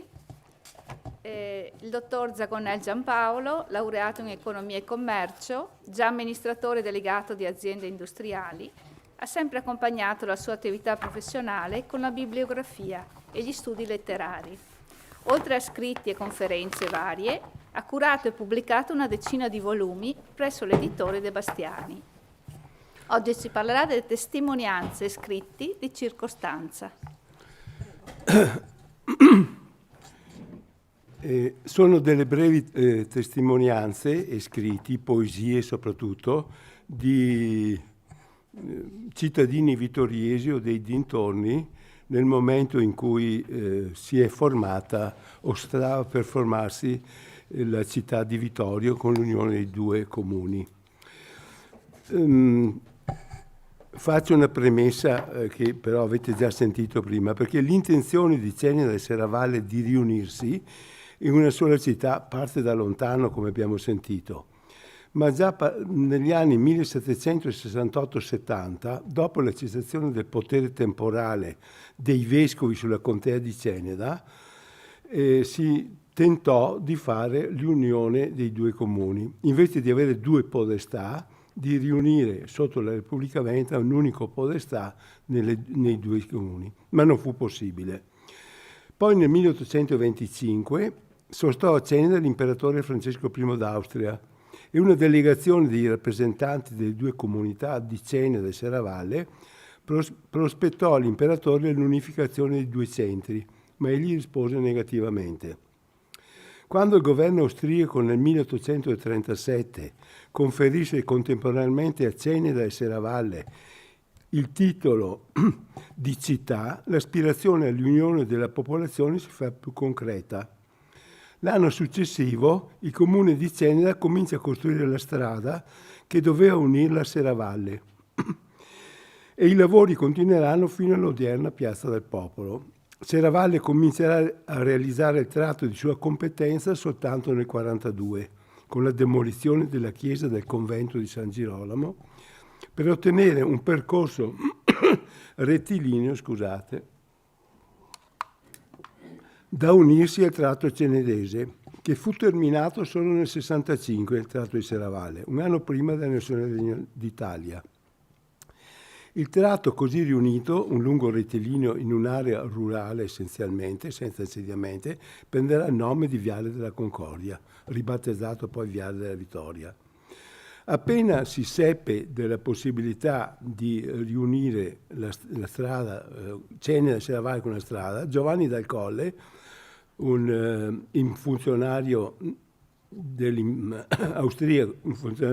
austriaco nativo di Miane, che era allora che era stato ufficiale del registro di Ceneda nel 1809 e poi nel 1818 cancelliere del censo sempre a Ceneda e nel 28 trasferito alla sede di Spilimbergo con la stessa funzione.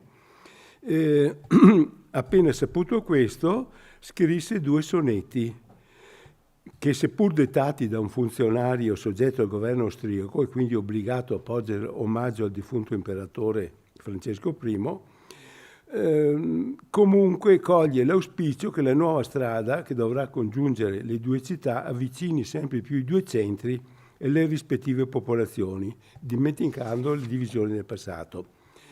I sonetti, non ve li leggo, li trovate dopo, hanno come titolo «Nella circostanza auspicatissima che si abbellisce con viali e si rettilinea la imperiale strada regia di Lamagna fra le città di Ceneda e Serravalle». Sonetti ai sempre cari e amati cenedesi e serravallesi Giovanni Dal Colle. E questa è una testimonianza di volere l'unità delle due cittadine ancora prima sotto l'Austria. Quindi questa aspirazione c'era già in tutti gli intellettuali e nella classe dirigente dei due comuni, delle due cittadine. Un'altra testimonianza molto importante è quella di Luigi Alessandro Paravicini, che è l'autore di quel famoso Giannetto, che è quel libro che nell'Ottocento era il più usato in tutte le scuole elementari, scritto nel 1837 e che è arrivato fino al 1800 con centinaia di edizioni un libro per le elementari, che però questo Alessandro Paravicini, che era milanese, dopo aver abitato anche a Venezia, ha preso una casa a Serravalle e risiedeva d'estate a Serravalle e era in consiglio comunale di Serravalle. E scrive proprio il 24 agosto del 66 una lettera a un amico, Francesco Prudenzano, un professore nato a Manduri, a Taranto, ma che in quell'epoca si trovava a Napoli. Chiarissimo signore, scrive Serravalle, tra parentesi, da mutarsi per regio decreto in Vittorio il D 24 agosto del 66. La guerra vicina, le distruzioni di case, mezzi, ponti e strade e il pensiero di essere o non essere italiani, che era noi grave, quanto ad Amleto, mi avevano prostrato l'animo e non aveva più niente per gli studi.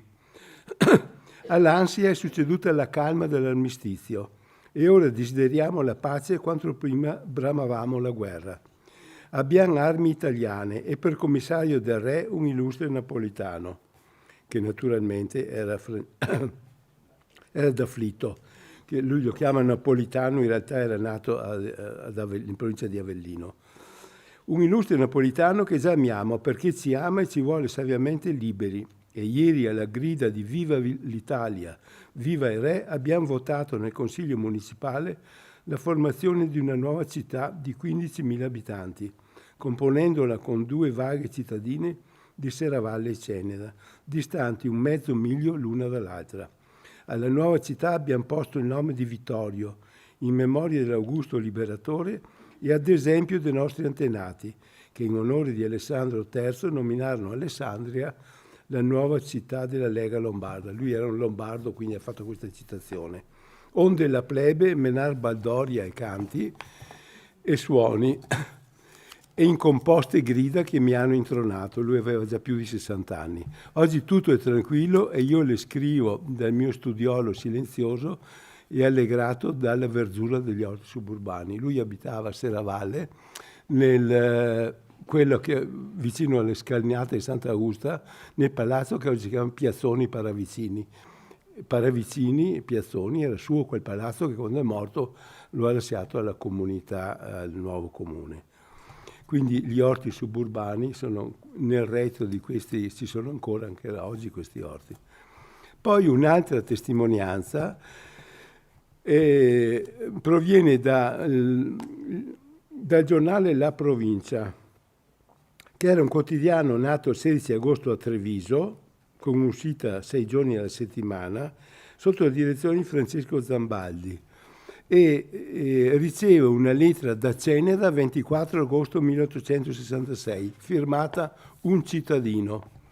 Ieri nelle nostre aule municipali di Ceneda e Serravalle, in piena adunanza consigliare, clamavasi con segni non dubbi del più vivo entusiasmo il voto di fondere in una le 2 città, cui breve spazio separa. Questo felice avvenimento, di già preparato da quel senso onorevole di fratellanza civile che tanto agita e scalda ogni cuore veramente italiano, ora che libera e grande rinasce e splende la dignità nazionale della nostra penisola, commosse altamente le 2 città e la pubblica gioia rompeva nel pomeriggio in oneste significazioni di reciproco affetto e di comune esultanza. Le 2 città con le civiche bande, con 100 e 100 bandiere, vennero a incontrarsi a mezzo della via, che finora le ha separate, e vi ebbe in ciò assai di buonsenso. Noi lo sappiamo, infauste gare municipali creavano in altre età quel gretto di infelice livore che assidera i cuori, toccandoli quasi con mano gelata, e divide i figli della stessa terra ed i fratelli della stessa provincia. Ma sia sentito una volta il giusto amore di patria, il sentimento della comune fratellanza, e la vita civile rifluirà libera ed efficace a struggere, a ricomporre e a rinovellare.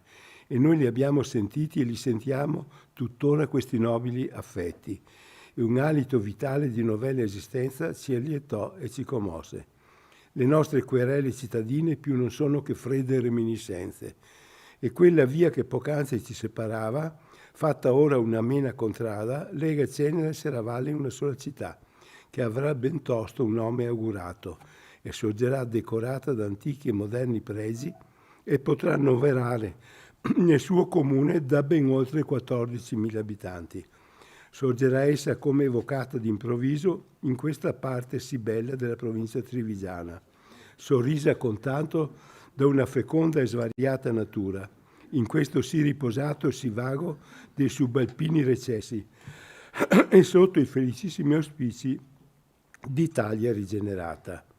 E nulla aggiungerò di vantaggio a questo solo contento che un fatto sì nobile e sì raro cospicuamente venga in pubblica luce e sia animato e ne abbia applauso da quanti sono gli amatori d'Italia. Un cittadino.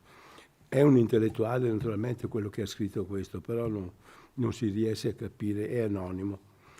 Poi un poeta locale, Gaetano Ferdinando Casoni, è un marchese serravallese, che faceva parte del Consiglio Comunale di Serravalle, nel 66 pubblicò un volumetto, un opuscolo, dal titolo Versi di Patria Argomento, stampato a Venezia. Il volumetto è dedicato al marchese Rodolfo d'Afflitto, dice che nobilmente interpretava le brame degli abitanti di queste valli. Dall'insieme in questa raccolta ho messo 3 sonetti, vi leggo solo la poesia In nome di Vittorio, settembre 66. Quando ancora su quest'erte ondeggiavano i vessil dai funerei color, l'aquila nera, quando ancora su quest'are pregavasi lungo imperio a straniero signor, per il fido Vittorio era il palpito, il sospiro degli indomiti cor. Smesse l'ire di un evo più misero, noi ci unimmo in quel nome a giurar, che una sola è per noi la gran patria, che dall'Alpe è recinta e dal mar. Or siam paghi, ma il nobile slancio non rallenti meschine paure. Siano infranti ogni segno, ogni lapide, che rammemora antiche sventure. E se un giorno in quel nome si fusero ogni spemme, ogni nostro dolor, sia per sempre quel nome a noi simbolo di più stretti legami d'amor. Poi ce ne sono altri 2. Dentro in questo opuscolo c'è anche un'ode a Venezia, perché naturalmente... E un altro, diciamo, questo è un sacerdote, Jacopo dall'Oste, di San Fior di Sotto, perché era insegnante al seminario di Vittorio di Ceneda e insegnava nelle classi ginnasiali già dal 1838. Anche lui scrive una ode saffica col titolo Plaudendo al nobile divisamento concetto delle municipali città di Ceneda e Serravalle diffondersi in una sola, dedicata ai chiarissimi podestà di Ceneda e Serravalle. Non le leggo perché, vabbè, ma le trovate dopo negli atti.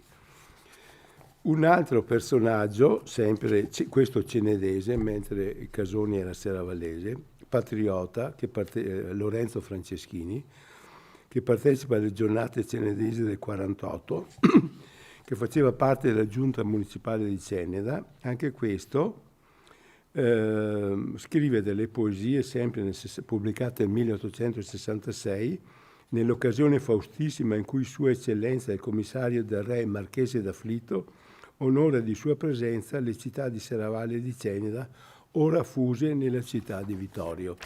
Anche qui c'è una lunga poesia che la trovate poi negli atti, a cui aggiunge delle frasi ricordando tutto il passato risorgimentale, per esempio i fratelli Bandiera, i Moro, eccetera, a fine di questa poesia.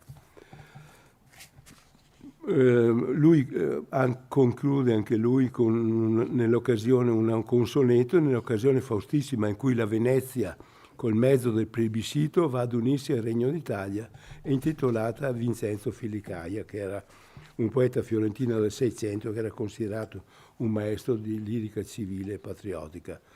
Un altro personaggio, questo autorevolissimo, Jacopo Bernardi, che era di Follina, il quale però ha dovuto lasciare il Veneto nel 1848-49 perché altrimenti avrebbe fatto forse una brutta fine, perché era insieme a Manin e a Niccolò Tommaseo e Daniele Manin a Venezia nel 1948, e si era rifugiato in Piemonte, era segretario del vescovo di Pinerolo, anche lui nell'occasione dell'unione del Veneto all'Italia scrive una canzone a Sua Maestà Vittorio Emanuele II, Re d'Italia, il dì memorando del suo trionfale ingresso a Venezia il 7 novembre 1866, ricordando il suo, non tanto Vittorio, ma il Veneto e anche la sua terra un po' d'origine. Poi, insieme a Bernardi, altri componimenti poetici, dalla Costa Dottor Alessandro, uno da Valdobbiadene, anche questo, componimenti poetici, un puro messaggio al marchese Rodolfo d'Afflito, senatore del Regno d'Italia e commissario del Re per la provincia di Treviso. A Sua Eccellenza il marchese Rodolfo d'Afflito, senatore del Regno e commissario del Re. Del magnanimo Re, nobil messaggio, ospite illustre, che primier venisti a torsi i ferri di crudel selvaggio, a tramutare in lieti giorni tristi, benigno accogli il nostro puro omaggio, i nostri evviva all'esultanza misti, benché in povere forme e umili aspetto, t'offriamo un cuore di gagliardo affetto.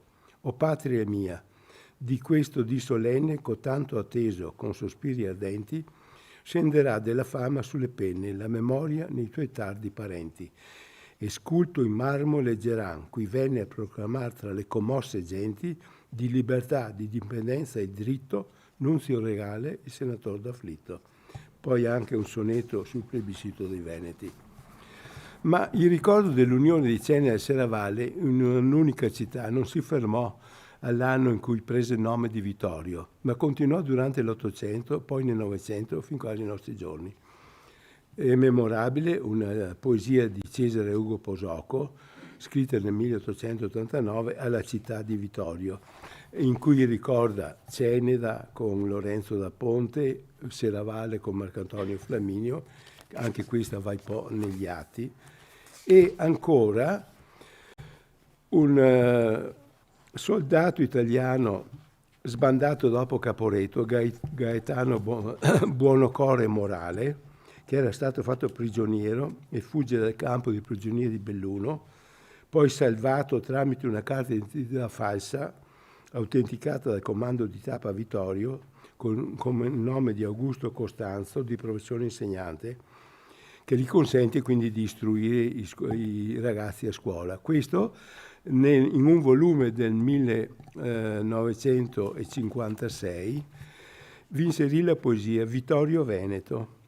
Poi che Venezia giacque e il Bucintoro nelle verdi acque dell'Adriaco mare disparì, giustizia e libertà scossero il gioco, travolgendo il tiranno. Corse e riecheggiò di valle in valle limpido grido unità d'Italia, che la storia raccolse. Ceneda e Serravalle presero un nome, che il grande re segnò col tricolore, Vittorio, stella sempre fuggente, ove eterno è il ricordo del tuo piede guerriero, del tuo inno di gloria, fante d'Italia. Questo lo scriveva ancora negli anni 60. Poi c'è un'ultima poesia, addirittura, del 1966, in occasione del primo centenario della città di Vittorio. Tra le altre manifestazioni ci fu una serata di poesia dialettale, io me la ricordo, e canti popolari, tenutasi il 30 giugno 1966 presso il Teatro Rossini. Tra le varie recite ho trascritto una poesia del poeta dialettale Gino Tomaselli del 1966. Gino Tomaselli è un poeta del 1903-1981. E questo in dialetto, vi leggo qualche cosa. Vittorio sì che sena cittadina da cavarsi il capel, la ganca al tram, che non sepo l'autobus e la collina, codò paesi che si tien per man, Sena da nuova e Serravalle antica, così che tega fatto una città, mettendo in pace do paesi in crica col municipio nuova alla metà. E in cuo che tutto si rinnova in bel, anche a Vittorio tira sulla crescata, col vescovo che sta nel suo castello e che vienzò con casca una gran festa e Serraval che sera sulla val stretta incassata che te passi a stento la sei sempre compagna tale qual di quando la senata verso il centro eccetera. Questo è un ricordo del 1966 quando questo Tomaselli è stato invitato a Vittorio, è un poeta dialettale e in quell'occasione ha scritto questa poesia.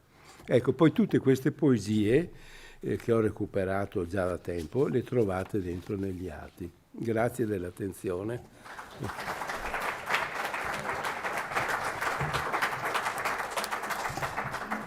Ringraziamo il dottor Zagonel e invito il dottor Caberlotto. Caberlotto Livio, medico, dal 2013 responsabile dell'archivio storico della parrocchia di Serravalle. Socio del Circolo Vittoriese di Ricerche Storiche, ha contribuito con diverse relazioni e pubblicazioni alle attività del Circolo. Oggi ci parlerà della diocesi di Ceneda e il 1866. Prego.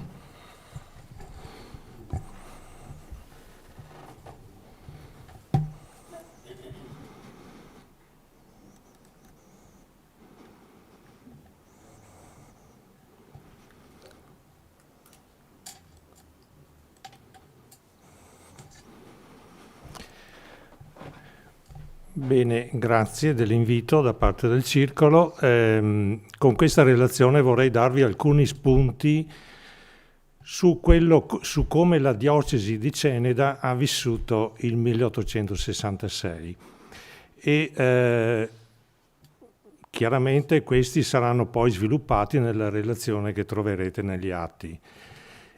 E questi spunti vertono soprattutto su due luoghi simbolo della diocesi, che sono il castello di San Martino, da un millennio residenza del vescovo di Ceneda, e il seminario di Ceneda, prospiciente la piazza, che qui vedete raffigurati in due immagini dell'inizio del Novecento. Il seminario in particolare lo vedete nella ristrutturazione fatta dal vescovo Brandolini, precedente la sistemazione attuale che è stata fatta negli anni 30 dal vescovo Beccegato. Non parliamo di luoghi, parliamo di persone.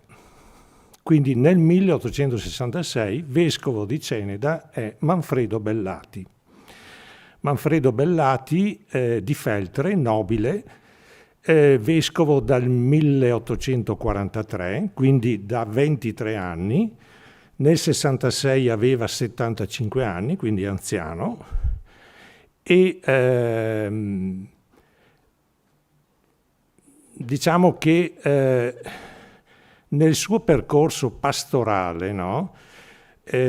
Lui aveva tutta una serie di intenzioni, di buone intenzioni, no? Che però gli eventi che poi nel frattempo si sono succeduti chiaramente lo hanno costretto a prendere delle decisioni che probabilmente non avrebbe mai voluto prendere. Perché lui comunque, diciamo, era un prete di Feltre, aveva fatto per 15 anni il parroco, l'arciprete in un paese popoloso come Santa Giustina, attualmente chiamata Santa Giustina Bellunese, quindi era un pastore, tanto è vero che nella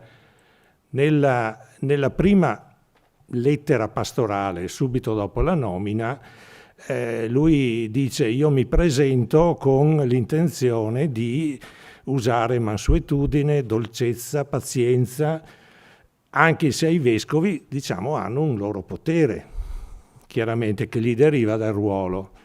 Tenete conto che i vescovi, lui era stato nominato dall'imperatore d'Austria. In seminario è conservata la lettera di comunicazione in cui la Sacra Apostolica Cesarea Maestà Ferdinando I, imperatore d'Austria, nomina lui, che era vicario generale della diocesi di Feltre, a vescovo di Ceneda, e gli dice: datti da fare perché il Papa confermi la mia nomina. Quindi le cose andavano così a quel tempo. Il Papa, difatti, conferma la nomina. Il Papa in quell'epoca era il Benedetto Gregorio XVI, Mauro Cappellari, monaco camaldolese di origine, nato a Belluno, quindi chiaramente diciamo un conterraneo. E chiaramente queste erano le sue intenzioni, e già nel 1848, di fronte all'evento della Repubblica di Venezia di Daniele Manin, il vescovo deve prendere delle decisioni. Chi è che ha vicino per, diciamo, prendere queste decisioni? I suoi collaboratori più stretti sono Carlo Maccarini, vicario generale, nel 1866 stiamo parlando, e Luigi Spagnol, rettore del seminario, insieme al segretario personale che è Domenico Capretta. Queste tre persone sono le persone più vicine al vescovo, però non hanno delle posizioni rispetto agli avvenimenti sui quali si trovano a dover convivere, delle posizioni omogenee. Maccarini e Spagnol sono espressione di un orientamento conservatore e di mantenimento dello status quo dal punto di vista della organizzazione ecclesiastica. Domenico Capretta invece era molto più affine, ad esempio, alle posizioni di Antonio Rosmini, era in contatto con tutta una serie di persone, in particolare, lo vedremo poi successivamente, con Jacopo Bernardi, e era fortemente a favore dell'unione del Veneto con l'Italia, e quindi queste persone che sono attorno al vescovo praticamente in qualche modo condizionano le sue scelte, che possono apparire magari in certi momenti abbastanza controverse l'una con l'altra. Domenico Capretta, sapete, è conosciuto per la miscellanea Capretta, che è quel fondo costituito da alcune decine di migliaia di opuscoli che lui ha raccolto nel corso della sua vita e che attualmente sono alla Biblioteca Nazionale di Firenze. Quali sono le questioni aperte nel 1866 per la diocesi di Ceneda? In ordine direi anche di importanza, il potere temporale del Papa è un dibattito che a livello italiano era molto, molto presente, l'annessione del Veneto all'Italia, quindi tutti gli avvenimenti connessi appunto all'annessione e al plebiscito, la conseguenza per la diocesi di stabilire nuovi rapporti con le nuove autorità, chiaramente molto differenti rispetto a quelli che prima esistevano con l'impero, con il regno lombardo-veneto, e infine anche l'istituzione del nuovo comune, che vedremo poi in dettaglio. Potere temporale del Papa, vado per spunti.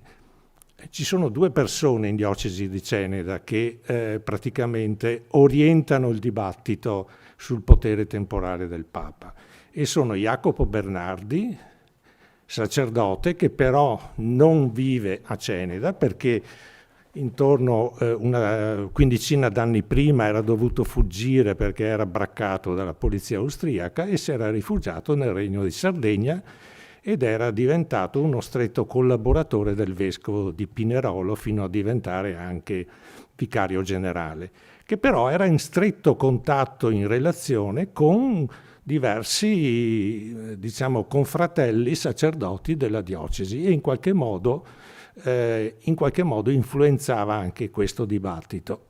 In particolare c'è tutto il carteggio che è conservato alla Marciana tra Jacopo Bernardi e Domenico Capretta, quindi il segretario del vescovo Bellati, e Giuseppe Ciani, che professore del seminario, professore di teologia dogmatica e canonico teologo, che il vescovo Bellati nel 1860, di fronte alle sue posizioni rispetto alla legittimità del potere temporale del Papa, lo solleva da questo incarico, dall'incarico di docente, e che si rifiuta poi di sottoscrivere la protesta contro l'opuscolo dell'abate Volpe che disconosceva la legittimità del potere del Papa. E viene nel 1865 viene sospeso a Divinis. L'annessione del Veneto viene gestita dalla diocesi di Cenede, dal suo vescovo, in maniera molto tempestiva, nel senso che già il 4 agosto il commissario del re emana un proclama in cui dice il Veneto è diventato parte del Regno d'Italia. Già lui il 6 emana una circolare al clero in cui annuncia che si è costituito un governo nazionale, quindi usa la parola nazione, fa riferimento allo scettro costituzionale di Re Vittorio Emanuele, e qui c'è l'accenno alla Costituzione, quindi per marcare la differenza netta rispetto all'impero austro-ungarico. A questa autorità invita il clero a prestare riverenza e obbedienza, a rafforzare nella loro popolazione, nella popolazione che di cui sono pastori, il patrio sentimento, e chiaramente, come già succedeva peraltro in precedenza, di unire la preghiera per il Papa anche quella per il Re. Quindi quello che volevo sottolineare è 2 giorni dopo lui prende atto e dà gli ordini al clero. Poi c'è il discorso del plebiscito, fissato per il 21-22 ottobre. Una settimana prima emana un'altra circolare al clero in cui dice che bisogna istruire le popolazioni sul significato del plebiscito. Dice di procurare l'unanimità degli adesivi voti e di abbracciare il bene. Quindi è un invito chiaro a votare a favore del plebiscito. E dal punto di vista pratico, mentre nella città di Vittorio, Ceneda e Serravalle in quel momento erano ancora, vengono utilizzate delle sedi, chiamiamole istituzionali, per far votare i cittadini, lui mette a disposizione ad esempio le canoniche di Formeniga e di Carpesica. Quindi è una partecipazione, direi, anche attiva. Nell'archivio diocesano c'è la minuta della circolare, che è un po' diversa rispetto a quello che poi è stato stampato e inviato a tutto il clero, in cui lui si esprime in maniera molto più ampia rispetto al plebiscito. Tanto è vero che poi nella versione finale, viene un po' attenuato, come abbiamo visto, perché parla in questi supremi avvenimenti nazionali non si può non scorgere il dito di Dio. Quindi invita il clero ad adoprarsi a tutt'uomo, cioè a testa bassa e a correre, perché tutte le popolazioni siano unanimi nel dare il proprio voto e che un'eventuale astensione sarebbe una mancanza di gratitudine a Dio. E questo credo l'ho messo perché credo che esprima in maniera molto più, spontanea il suo pensiero. I rapporti con l'autorità civile. Il vescovo Bellati istituisce già fin da subito una relazione molto stretta con il marchese d'Afflitto, che è il commissario regio dal 28 luglio al 9 dicembre. E questo rapporto molto stretto si concretizza in tutta una serie di situazioni.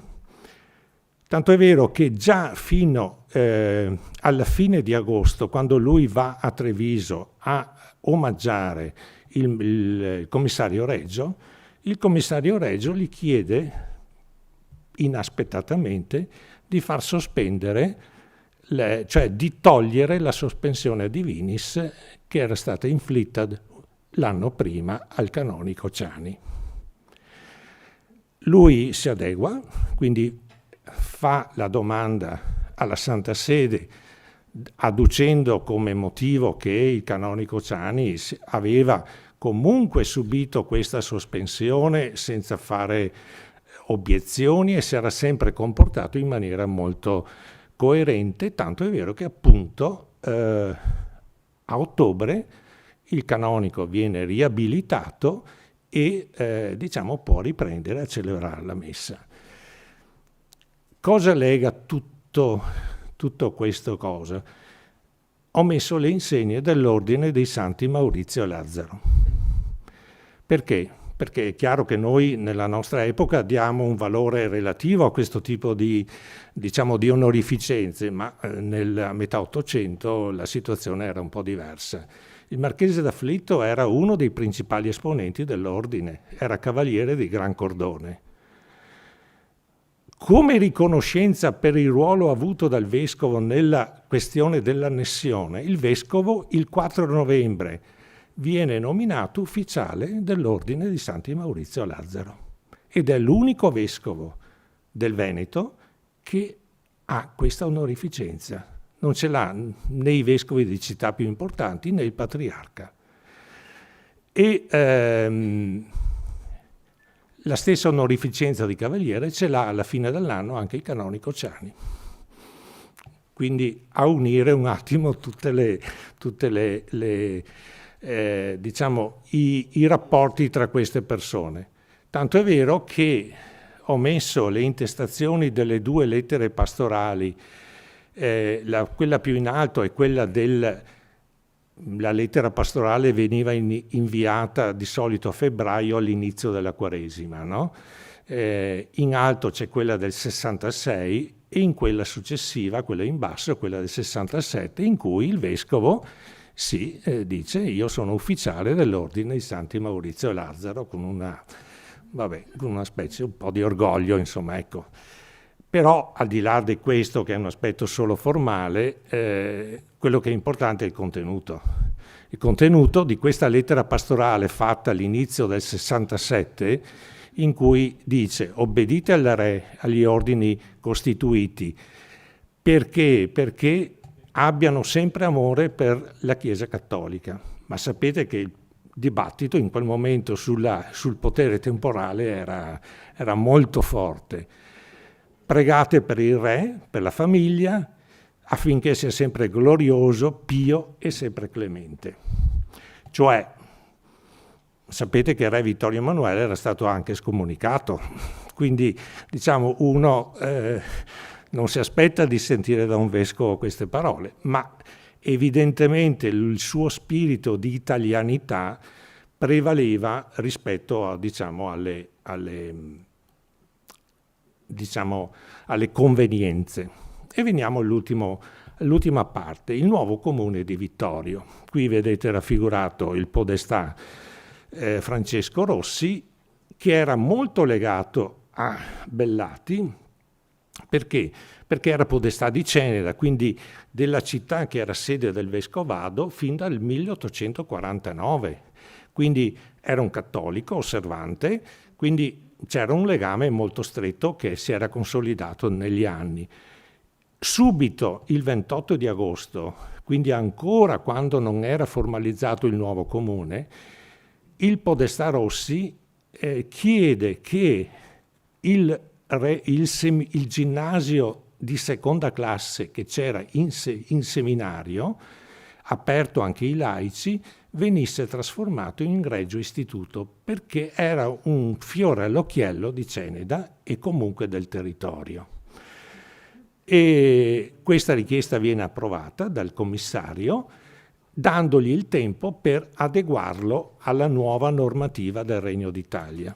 Si fa un accordo preliminare, intanto comunque il 66 continua la scuola, nel 67 si fa un accordo preliminare in cui viene ceduto al comune i locali del seminario, buona parte dei locali, e il comune, diciamo, si prende l'onere di pagare l'affitto, nomina il direttore degli studi e i docenti, di cui una parte però dovevano essere diciamo, appartenenti al clero.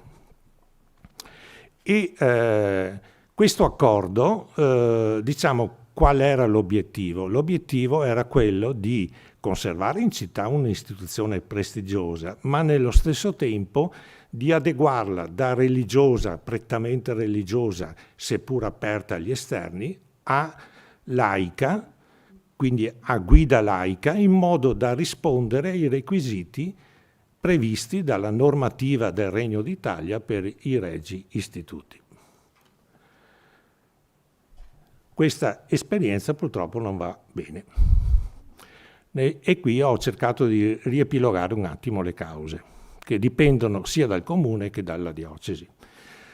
Primis, le difficoltà economiche, perché il comune faceva difficoltà a sostenere la spesa. Tenete conto che il Regio Ginnasio, all'epoca del Regno Lombardo-Veneto, il ginnasio del seminario godeva di una sovvenzione importante da parte delle autorità statali, proprio in riconoscenza della qualità e degli studi fatti in quella sede.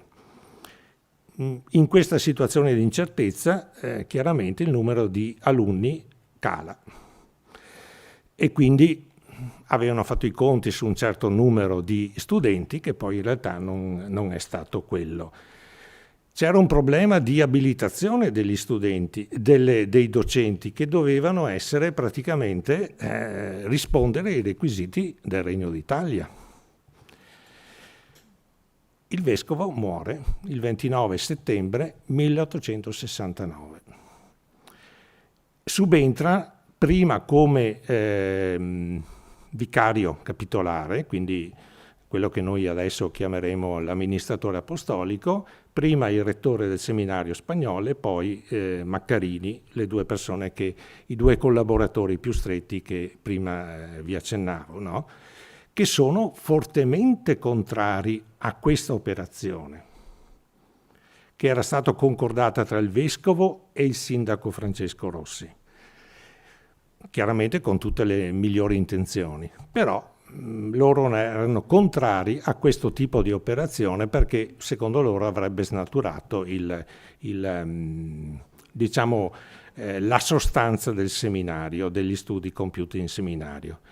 La Santa Sede, che aveva dato un iniziale sostegno all'operazione anche attraverso il patriarca, che all'epoca era Trevisanato, patriarca di Venezia, alla fine decide di non avvallare il progetto.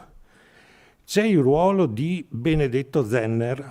Questo Benedetto Zenner, anche lui sacerdote, sospeso divinis anche lui, che era fuoriuscito dopo i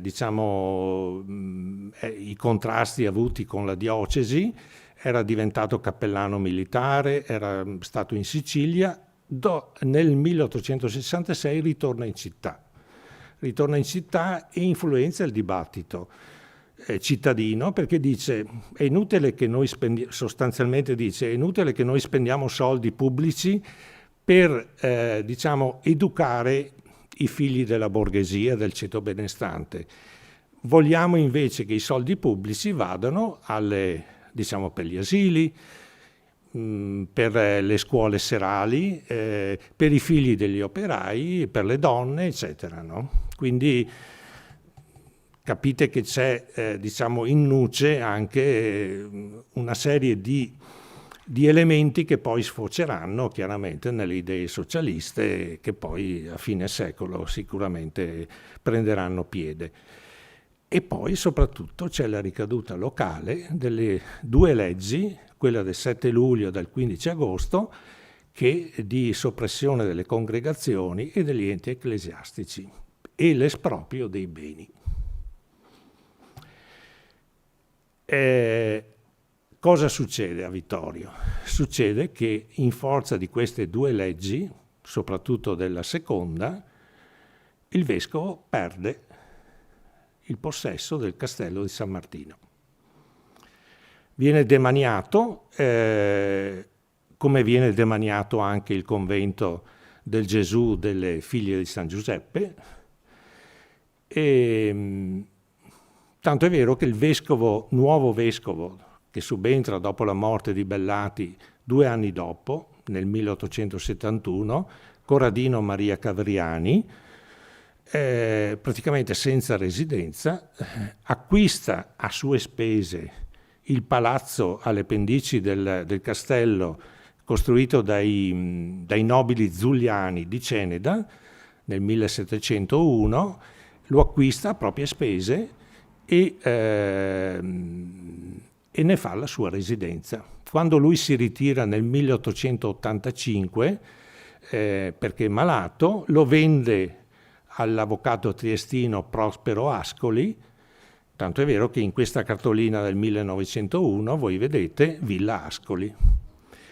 La diocesi acquisterà il palazzo che attualmente è sede degli uffici della Curia nel 1921, appunto dagli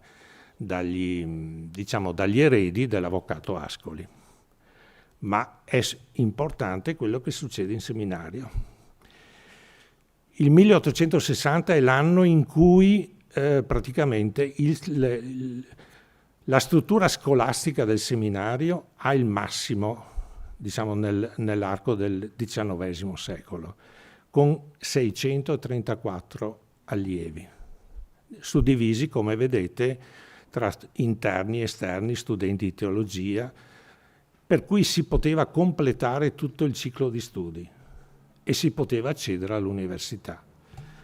Qualche anno dopo l'esperienza del liceo ginnasio comunitativo fatto con il comune, nel 1874 c'erano solo 9 studenti di teologia e 81 studenti totali.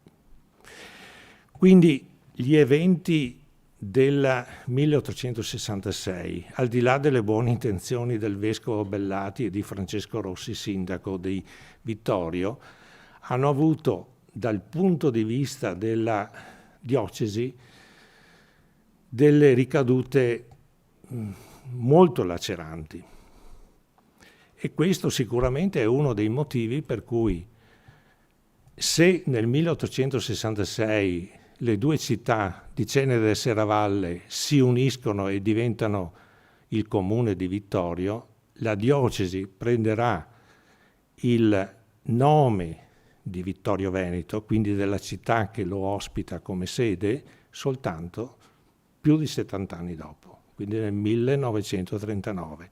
Cioè nel senso che dovranno passare cioè questo shock di fatto dovrà essere assorbito, ci vorrà del tempo e soprattutto ci vorranno dei patti lateranensi che in qualche modo ristabiliscano nel 1929 un corretto rapporto tra Stato e Chiesa.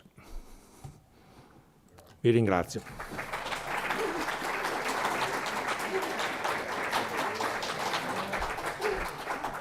Ringrazio il dottor Caberlotto e invito l'architetto Posocco Franco. Posocco Franco, architetto, socio dell'Istituto Nazionale di Urbanistica e dell'Accademia Galileiana Patavina, incaricato di pianificazione territoriale all'Università di Padova, guardian grando della Scuola Grande di San Rocco a Venezia. Ci parlerà della Sinistra Piave, un territorio alla ricerca di una identità.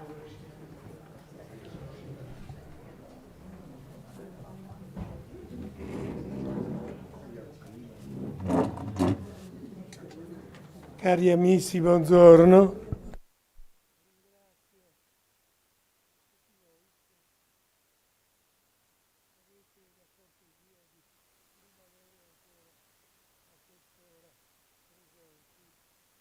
E ringrazio il Circolo per avermi invitato. Dirò subito che il termine di conclusione che è stato riportato nel programma merita qualche commento, perché la conclusione di una città è una delle cose più improbabili che ci siano. Le città cominciano, ma però nei casi fortunati come il nostro hanno una continuità che nel tempo prosegue. E quindi le mie saranno alcune considerazioni personali che mi sono venute pian piano a maturazione nel nascere in questa città intanto. Poi anche saluto Sua Eccellenza, la cosa mi mette in particolare preoccupazione, cercherò, quindi vi dico subito, di leggere queste considerazioni, anche perché essendo qualcuna di queste con un contenuto politico, come può essere una riflessione sulle direzioni che una città può assumere rispetto ad altre delle possibili, mi cercherò di non fare nomi, ma di limitare le mie riflessioni a degli aspetti di metodo, cioè ad un invito a tutti a riflettere su quello che siamo, su quello anche che siamo stati, e lo abbiamo sentito in relazioni molto belle che sono state fatte prima di questa. La mia sarà molto generica rispetto ad altre che invece erano molto documentate. E quindi lasciando, come dire, dei dubbi, dei motivi di riflessione, anche di contrasto rispetto a quello che dirò, cosa questa che mi onorerà in qualche modo e che mi attendo che sia vivace quanto più possibile. Ecco, devo dire che fin dai tempi antichi, come osserva Giambattista Vico, ma non è l'unico a farlo, storia e geografia sono discipline gemelle che accompagnano la società umana nella sua vicenda evolutiva. Il territorio vittoriese, a tale scopo, è esemplare perché presenta una morfologia tipica, non è solo di Vittorio Veneto, ma anche di altre aree come per esempio Ivrea o altre ancora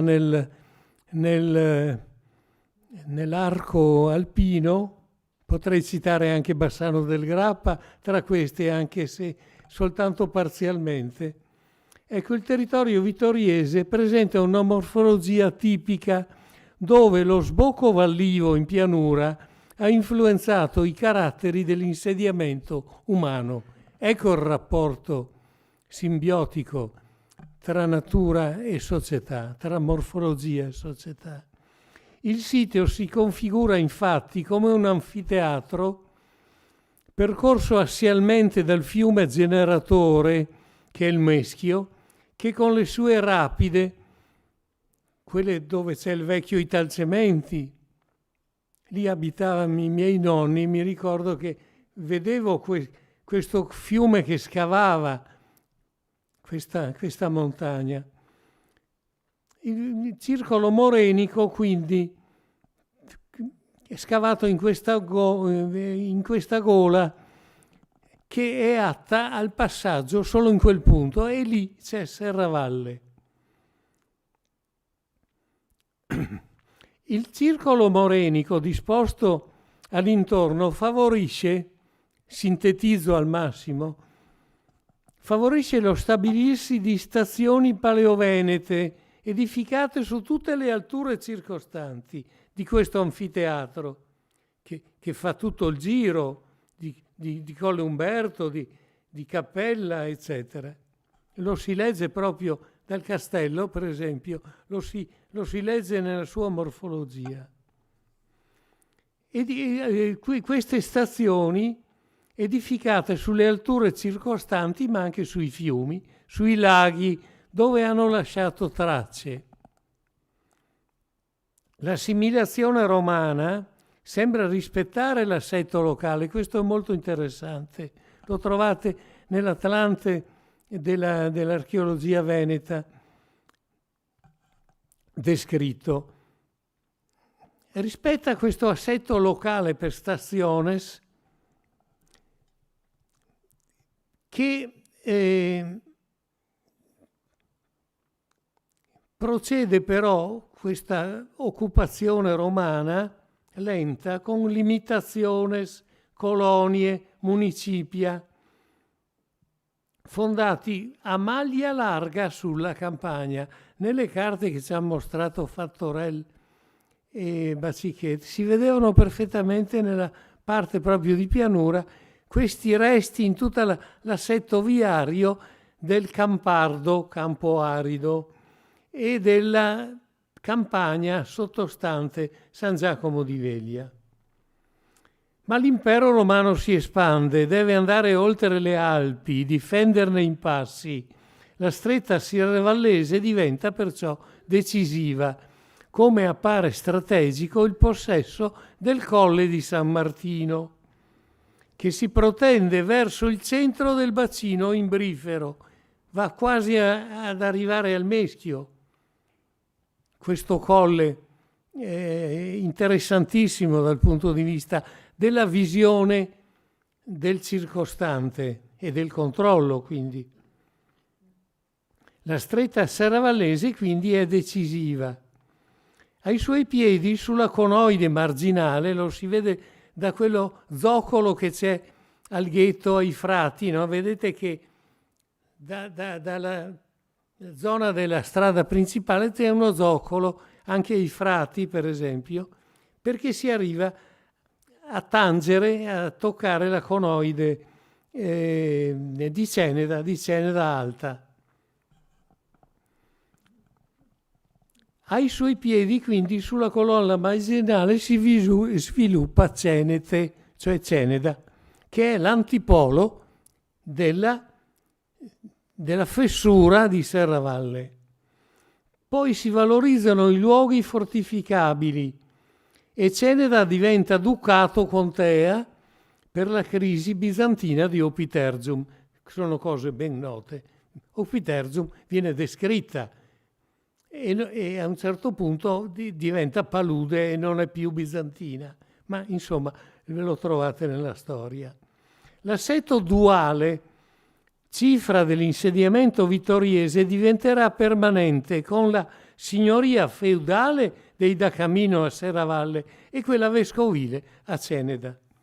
Il periodo della Repubblica Veneta, Corro naturalmente, è segnato dal consolidamento di questa struttura binaria, Ceneda-Serravalle, e dallo sviluppo a rete invece dei borghi e delle contrade circostanti. L'assetto veneziano è molto interessante perché tende a comprimere le gerarchie, emerge solo il polo di comando che è Venezia, il resto è una rete di borghi contrade cittadine.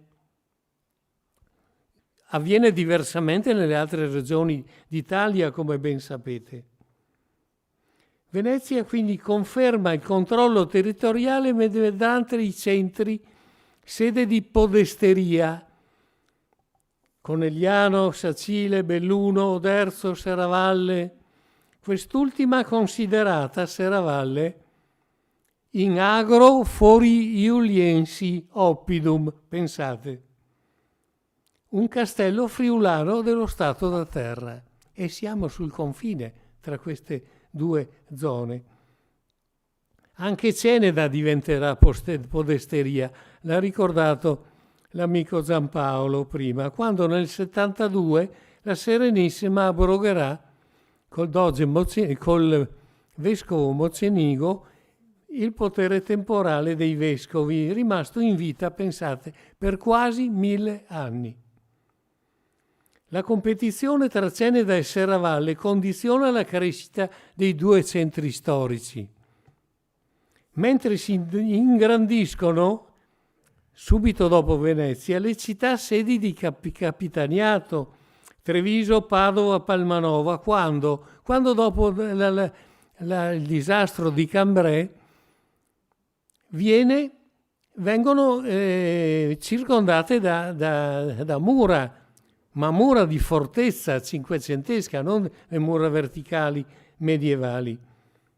Fortezze bastionate che con i francesi e gli austriaci diventano capoluoghi di dipartimento e di provincia, come è accaduto di recente per esempio per Pordenone. Lentamente questo processo si è completato.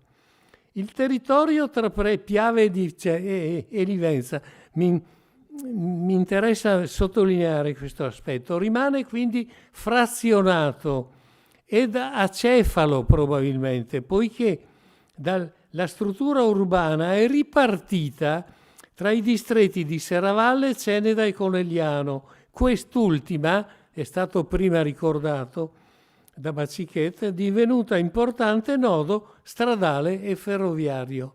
Il centro si sposta a sud con questa iniziativa.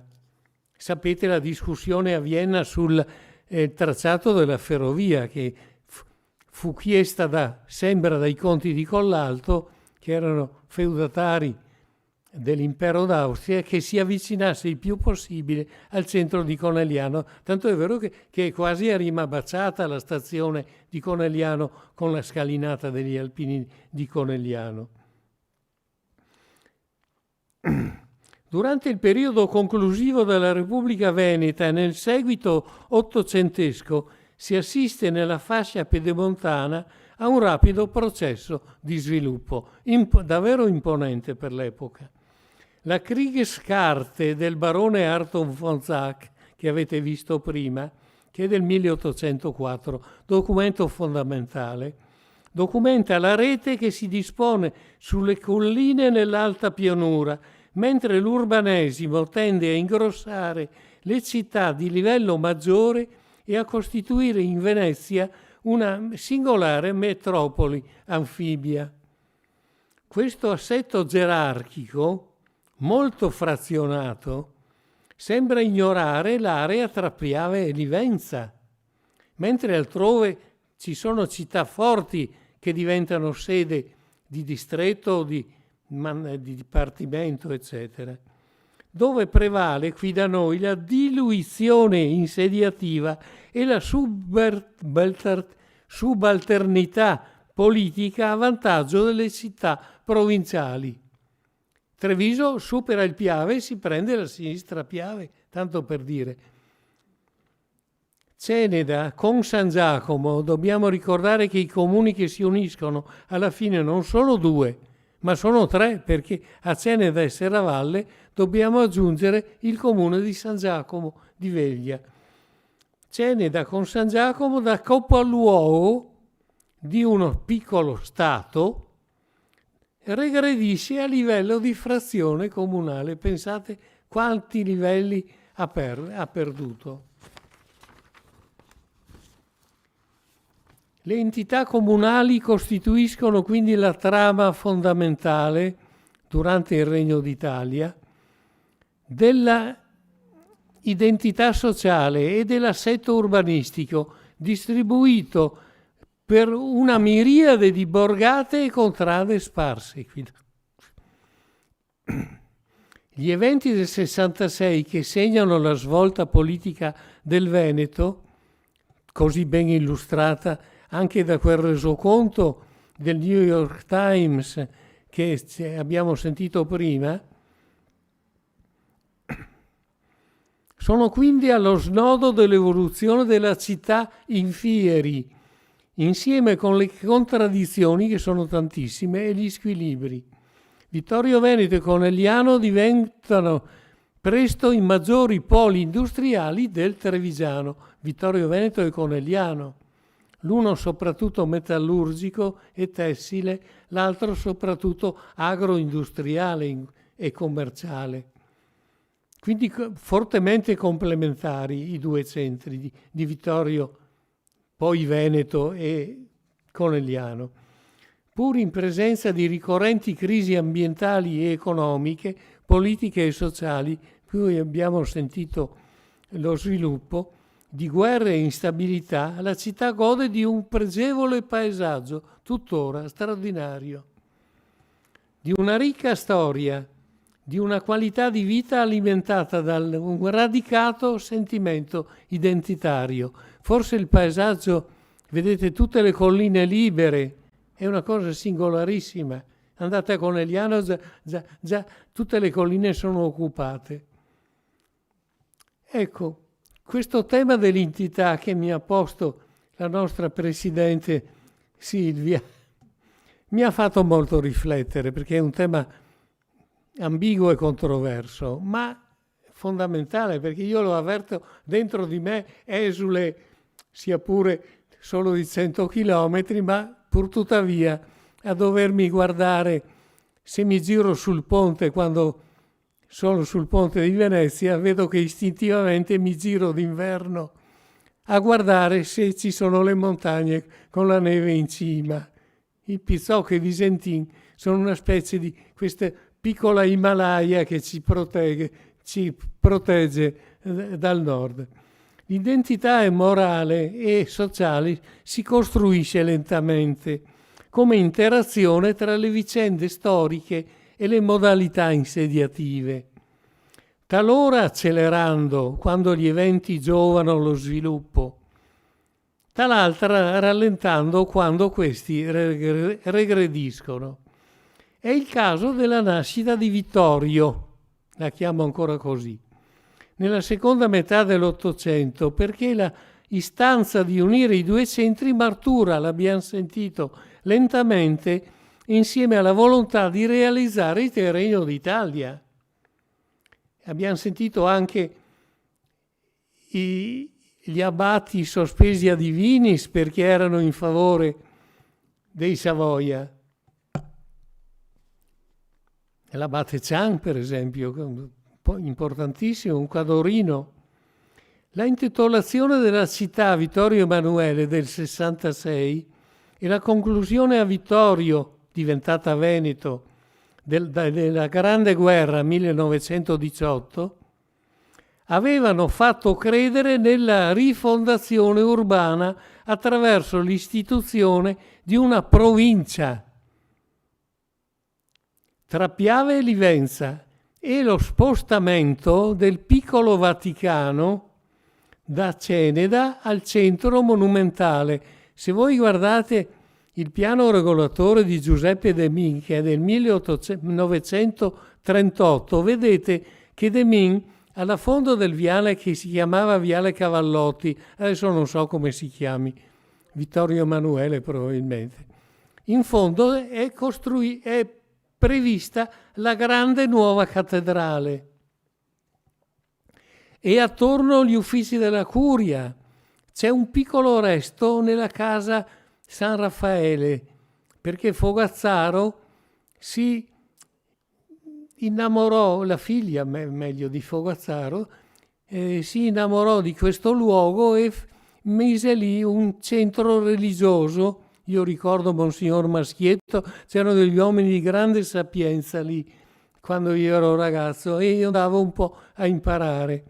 Ecco, un discorso andrebbe fatto anche su questo piccolo Vaticano. Ho proprio l'uditorio giusto singolarmente. Cercherò di essere moderato nei miei termini. Da via Malanotti, cioè da San Rocco, fino al ghetto si stende una microcittà che la chiamano Piccolo Vaticano. Camerlotto ci ha parlato dei vescovi che si sono susseguiti con i problemi che hanno avuto. Pensate, c'è il seminario, c'è la cattedrale, anche il palazzo municipale era del consiglio soggetto al vescovo, dove c'è il museo della battaglia. C'è perfino la tipografia, c'è la curia, c'è sopra il castello che unifica tutto questo sistema, ci sono ben 2 conventi.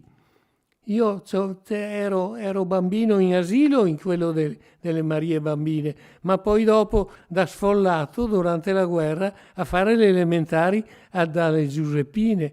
Insomma, una città nella città.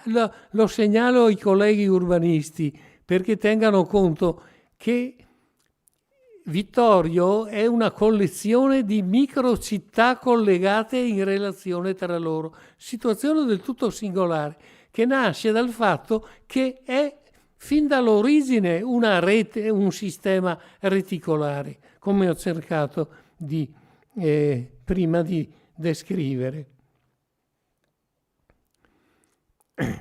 Dopo l'ultimo conflitto si assiste poi nel 1945 ad un terzo evento identitario, dopo i 2 del 66 e del 18, con la conclusione della guerra mondiale. Diaz pose come obiettivo dell'ultima offensiva proprio Vittorio. Probabilmente può essere stata anche piaggeria nei confronti del re, perché c'era questa successione dei Vittorio Emanuele che susseguiva nella dinastia dei Sabaudia. Quindi nel 1945 c'è la medaglia d'oro della Resistenza per i fatti del Cansiglio. Ma nell'immediato secondo dopoguerra accelera la crescita industriale con la formazione dei vari siti, delle varie zone industriali. Quindi l'appartenenza e la riconoscibilità vittoriese si erano andate definendo con una peculiarità di caratteri socio-culturali e la presenza di istituzioni educative, ce n'erano tantissime, era un centro culturale che serviva tutto il Cadore, per dire. Pensate ai collegi anche religiosi, Giuseppine, il Dante adesso è chiuso, il Ricci e così via. Educative di notevole prestigio, musei, biblioteche, archivi, eccetera. Un indizio, adesso una mia piccola riflessione ve la do per come può essere. Un indizio significativo di questa identità policentrica è fornito filologicamente dal fatto che i cognomi toponomastici delle aree circostanti, per esempio nel Trevigiano, si chiamano Trevisani i cognomi. Visentin a Vicenza non è che dicono Schio o Lonigo o altro. Veronese, se andate qua trovate Fregonese, Maronese, Sacilotto, Vazzoler, Pagot, Codognotto, Sernagiotto. Allora vuol dire che l'identità locale anche del paese più piccolo riesce a imprimere il cognome. Non c'è un centro così forte come a Verona, a nessuno sarebbe venuto in mente di dire qualcosa di diverso da veronese, ecco, data la forza di quella città. La coscienza identitaria resiste alla identificazione col circostante, non solo per la particolarità linguistica della sinistra Piave, col suo aspro dialetto. Lo si sente immediatamente passando il Piave. Ma anche per la presenza di personalità creative. Ne ha cominciato ad accennarne Giampaolo Zagonel, ma credo che ne ho trovate tantissime, ve ne dico solo alcuna, ma dico nelle lettere da Lorenzo da Ponte e Andrea Zanzotto, nell'imprenditoria da Franco Marinotti a Luigi Zoppas si dice adesso, nelle arti figurative di Giovan Battista Cima da Conegliano, Alberto Martini, nel diritto da Giuseppe Toniolo a Enrico Opoker. Se volete potrei continuare, queste forti presenze, tutte di persone che poi sono emigrate. e che però hanno conservato un rapporto forte con la loro madre terra. Ecco. All'identità accademica si aggiunge poi una consapevolezza popolare, dimostrata dall'attaccamento alla tradizione alpina della cosiddetta razza Piave, ma non solo, ma dal legame con la terra di San Tiziano, avvertita da parte di emigranti andati verso nuovi continenti, trovati i nomi dei nostri paesi in Brasile e da altre parti.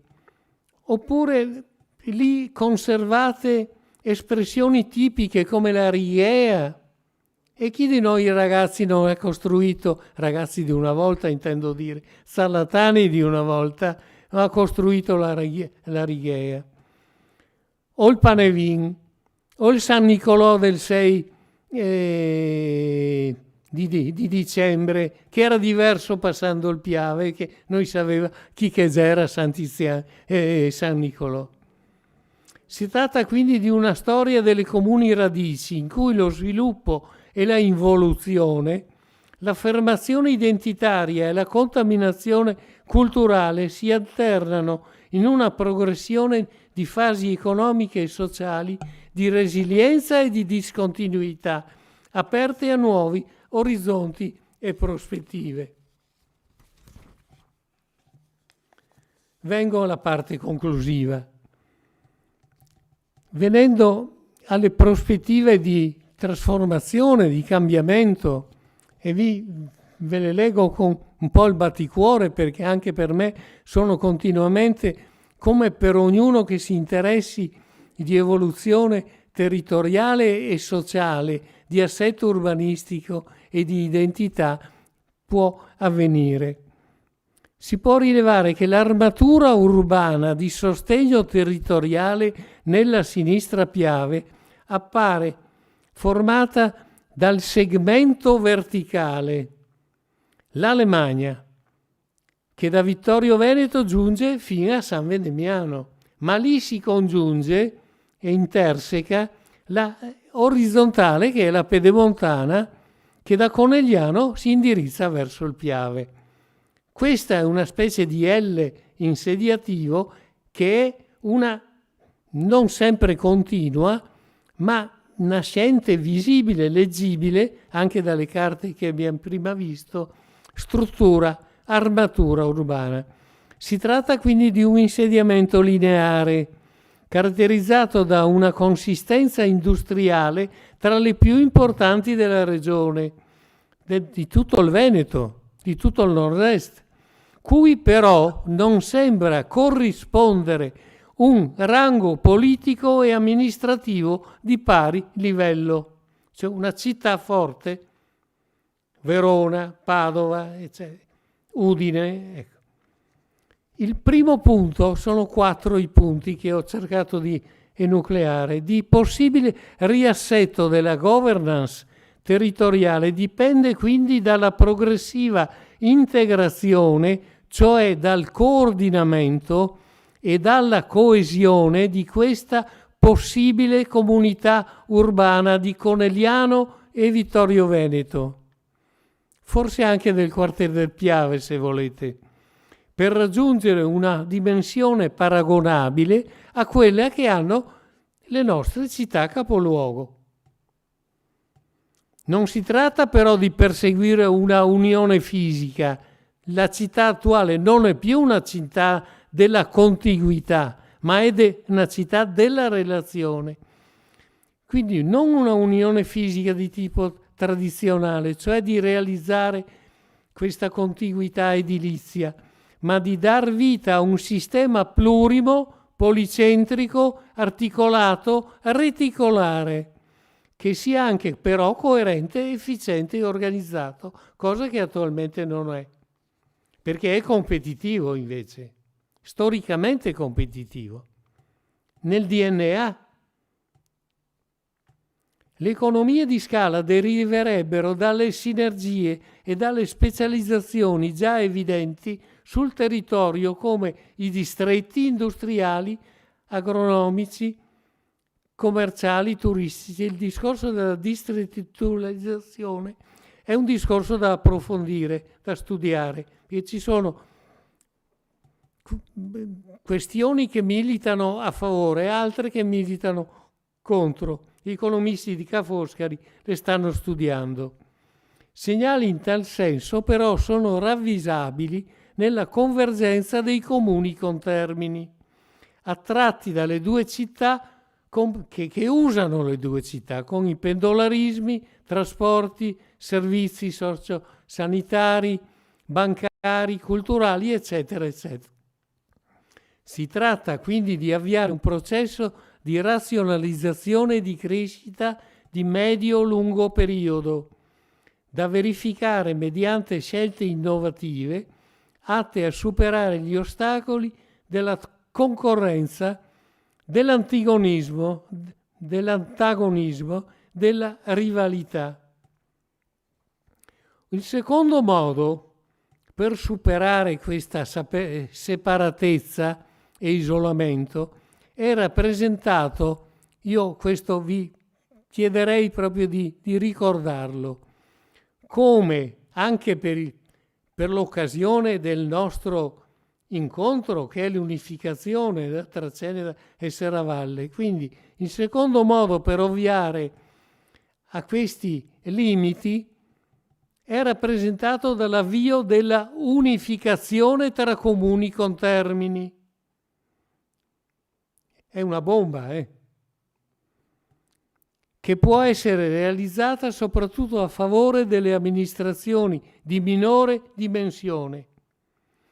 Queste, a causa dello spopolamento, dell'invecchiamento, dell'esodo dei giovani e dell'inverno demografico, non saranno più in grado di fornire prestazioni adeguate ai cittadini. La soglia dei 5.000 abitanti, una soglia che deriva dall'incrocio di alcuni parametri di controllo, si pensa possa separare i comuni capaci di mantenere in futuro i servizi essenziali da quelli che ne saranno privi. Non faccio nomi naturalmente, perché mi interessa il metodo, il tipo di dibattito, di approfondimento da parte di tutti i cittadini.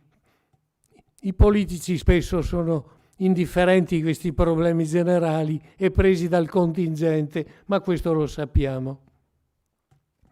Nel caso di un sistema reticolare come quello pedemontano, la interdipendenza e aggregazione possono essere assicurate dall'infrastruttura, quella materiale, ma anche quella immateriale, che è ancora più importante, sempre più importante, nonché dalla distribuzione dei servizi che sono indifferenti alla localizzazione, molti di questi ormai. Il conseguente assetto, in qualche modo analogo a quello per contrade podesterie. Guardate che la Repubblica di Venezia, il suo modello, è molto molto interessante, è pragmatico. Venezia aveva quel carattere.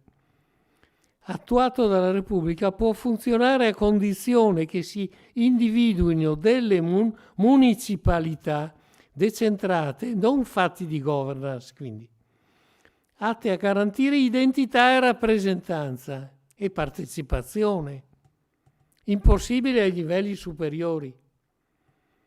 Bisogna evitare però il drenaggio della popolazione, questo sì, soprattutto dalle aree marginali e montane, attraverso un'adeguata distribuzione delle opportunità vitali, puntando sulla tecnologia e l'innovazione.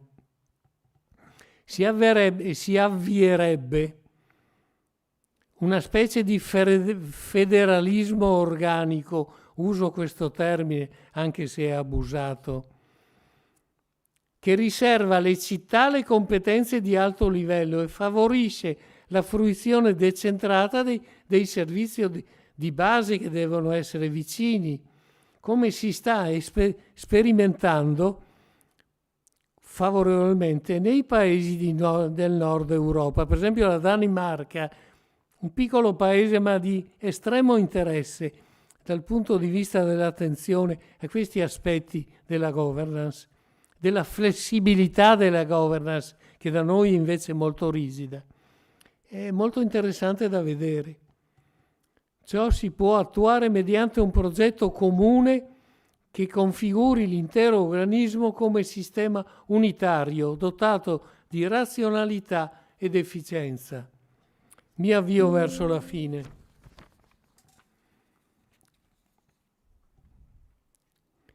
C'è naturalmente un problema di studi e di ricerche, è evidente che non dobbiamo solo investire in fatti concreti e produttivi, ma sempre più in studi.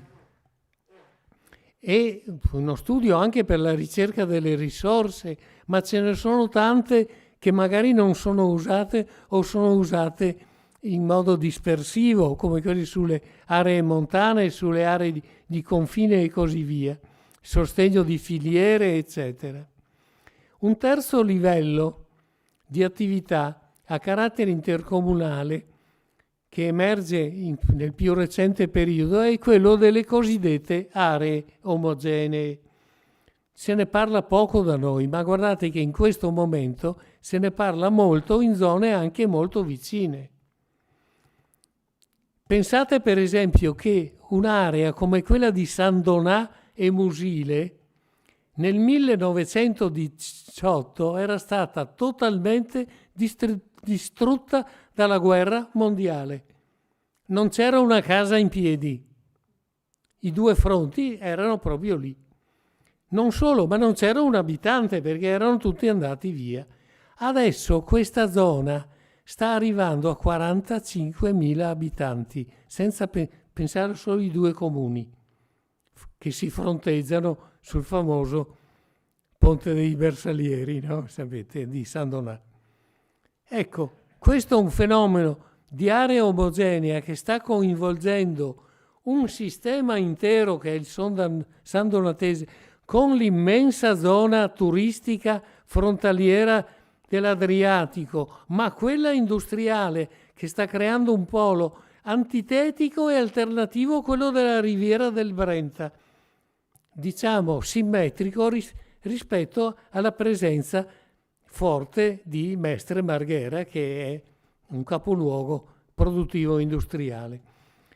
Ma altre zone come Tieneschio, per esempio, come altre ancora che non vi nomino adesso, stanno discutendo in questo momento, per esempio, ne discutono i comuni frontalieri che vogliono cambiare regione. Sapete che c'è un grosso dibattito nell'area veneziana, ma anche in quella vicentina, in quella bellunese naturalmente, su questi discorsi.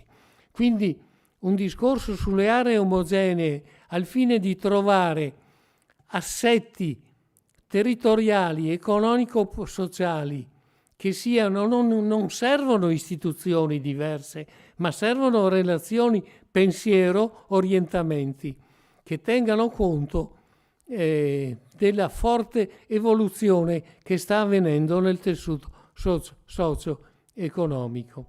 Ecco, l'area della sinistra Piave lo merita uno studio, un approfondimento di questo genere, perché essa si incunea all'interno di due regioni autonome, Trentino Alto Adige e Friuli Venezia Giulia, mentre a sud si deve confrontare con una realtà che è la città metropolitana, che è invece una istituzione prevista dalla Costituzione, istituzionalmente assai problematica ma competitiva. Infine, la quarta questione da considerare è quella rappresentata dall'orizzonte regionale che al suo interno vede configurarsi la cosiddetta area Patreve, Padova, Venezia, Treviso, che è un'area metropolitana, non una città metropolitana. Quelle sono le grandi città egemoni nel nostro territorio nazionale, sono elencate anche. Saluto anche il sindaco. Ho proprio un uditorio che ringrazio, ma che mi mette per tutte le sciocchezze che sto dicendo, o le utopie concrete, che magari concrete non sono, che sto esponendo. Quindi questa area metropolitana vede al suo, è un triangolo, ma al suo vertice, diciamo, là dove l'ipotenusa incontra il cateto, ecco, perché gli altri due sono due cateti, c'è Vittorio Conegliano, e questa è la zona che è intermedia attraverso la stretta di Serravalle, l'autostrada, la ferrovia, tutte le altre cose che sappiamo, con un grande territorio che sta attorno. Nel Trentino Alto Adige, nel Bellunese, Feltrino, Cadore, eccetera, nel Friuli. Allora, quest'area è un'area di studio, è un'area di progetto, di pensiero ardimentoso, forse anche temerario, ma forse che non sono stati temerari quei nostri rossi, Asteo, Todesco e che hanno fatto Vittorio? Più temerari di così? Chi avrebbe scommesso una palanca, dato che le palanche erano le monete dell'epoca, avrebbe scommesso una palanca su un'operazione di questo genere, così progettualmente ardita? Poiché questa nostra autentica area problema costituisce una delle porzioni più vivaci e intraprendenti del Nord-Est, sembra opportuno ricercare le modalità affinché l'appartenenza a tale sistema economico possa incentivare lo sviluppo, non solo quello economico, produttivo, ma anche quello immateriale, quello culturale, quello sociale, quello civile, forse il termine è il più appropriato di tutti, che possa incentivare quindi a beneficio dell'evoluzione produttiva di un assetto territoriale che vediamo essere aggredito in certe zone di questa grande area. A tale scopo serve anche la semplificazione dell'attuale barocco assetto istituzionale. A me è capitato di andare una volta a Stoccolma e di parlare col capo dell'ufficio pianificazione della regione della Svezia centrale.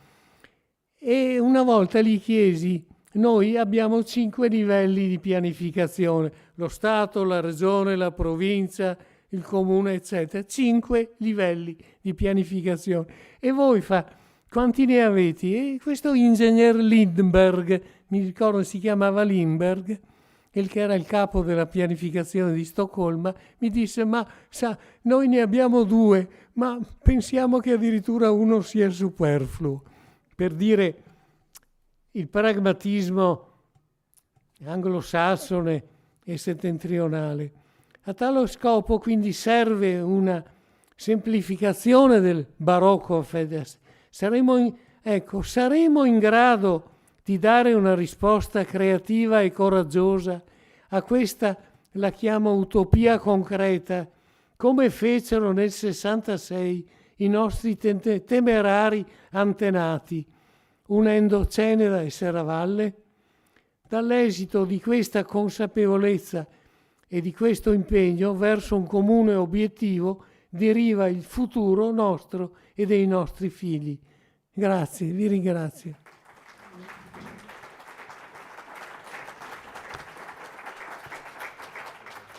Ringrazio l'architetto Posocco e passo la parola alla Presidente Silvia della Colletta. Adesso Grazie, Sari, grazie.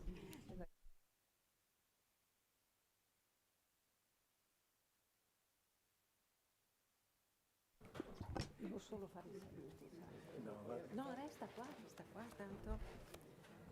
Bene.